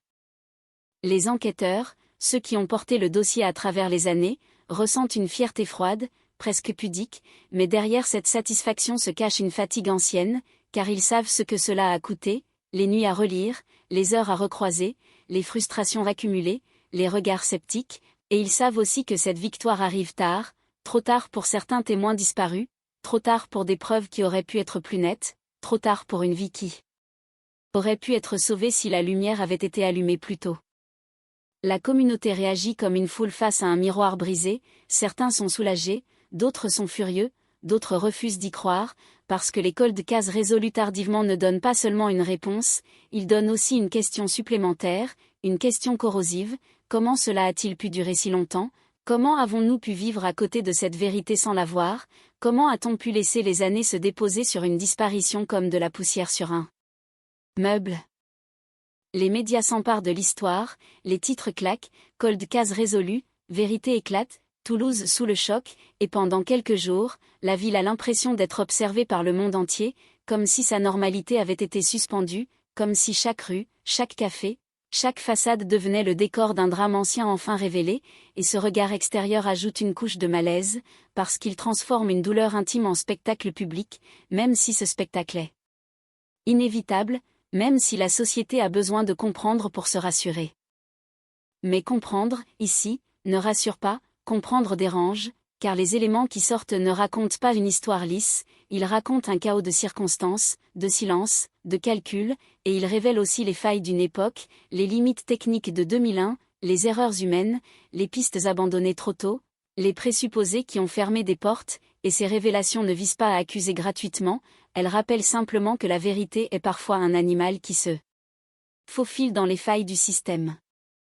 La famille traverse une nouvelle étape, celle où il faut vivre non plus avec la question, mais avec la réponse, et cette réponse, aussi attendue soit-elle, a un goût métallique, parce qu'elle arrive avec des images mentales que personne ne voulait avoir, avec des détails qu'on n'avait pas demandés, avec la certitude que les années perdues ne reviendront pas, et pourtant, au milieu de ce chaos émotionnel, il y a aussi quelque chose de puissant, la sensation de reprendre un peu de contrôle, de ne plus être condamné au « peut-être », d'avoir enfin une ligne claire, même si cette ligne fait mal. Le suspect, désormais au centre, devient un nom public, et ce basculement est brutal, car un nom public déclenche des réactions en chaîne, des souvenirs, des témoignages tardifs, des « je savais », des « je me suis toujours méfié », des reconstructions opportunistes, et dans cette avalanche, il faut distinguer l'émotion de la preuve, car une résolution tardive attire toujours des récits parasites, des gens qui veulent exister dans l'histoire, et les enquêteurs doivent rester froids, concentrés. Parce que la vérité judiciaire doit tenir, elle doit résister à la tempête sociale. Et c'est là que l'on sent le dernier paradoxe, l'affaire est résolue, mais elle n'est pas terminée, parce qu'une résolution ne répare pas le tissu social, elle ne supprime pas les fantômes, elle les transforme seulement, elle remplace le fantôme du doute par le fantôme du « si seulement on avait insisté, si seulement on avait relancé plus tôt, si seulement on avait vu ce détail », et c'est « si seulement » hante une communauté autant qu'un mystère non résolu. Toulouse, progressivement, reprend son souffle, mais elle n'est plus tout à fait la même, parce que les villes gardent en elles des histoires invisibles, et celle-ci vient d'être rendue visible, comme une cicatrice révélée sous la lumière, et même quand l'actualité passera, même quand un autre sujet prendra la une, il restera quelque chose, une prudence, une méfiance douce, une mémoire collective renforcée par la certitude que l'horreur peut rester cachée longtemps, très longtemps, au milieu d'eux. La routine. La vérité éclate, oui, mais elle éclate aussi à l'intérieur de chacun, elle oblige à reconsidérer le passé, à revoir mentalement ces années où l'on parlait de l'affaire comme d'un mystère insoluble, à se souvenir des affiches jaunies, des articles oubliés, des anniversaires silencieux, et cette relecture collective est un choc en soi, car elle rappelle que le temps ne guérit pas tout, il peut aussi simplement endormir, et ce qui dort trop longtemps revient souvent avec plus de violence. Et au final, quand tout est dit, quand les documents sont classés, quand les caméras s'éloignent, quand les mots cold case résolus cessent de faire la une, il reste l'essentiel, l'absence, car même avec une réponse, l'absence ne disparaît pas, elle change de statut, elle devient un point fixe dans l'histoire d'une famille, dans l'histoire d'une ville, un point fixe autour duquel la vie doit continuer à tourner. C'est ça, la vraie fin d'un cold case, pas une conclusion nette, pas un rideau qui tombe, mais un silence différent, un silence qui n'est plus celui de l'inconnu, mais celui du réel, un silence où l'on comprend que la justice peut arriver tard, mais que la douleur, elle, arrive toujours à l'heure, et dans ce silence-là, Toulouse garde une trace invisible, une trace qui ne se voit pas sur les façades, mais qui existe dans les regards, parce que désormais, tout le monde sait, et savoir n'efface rien, savoir transforme seulement l'ombre en mémoire.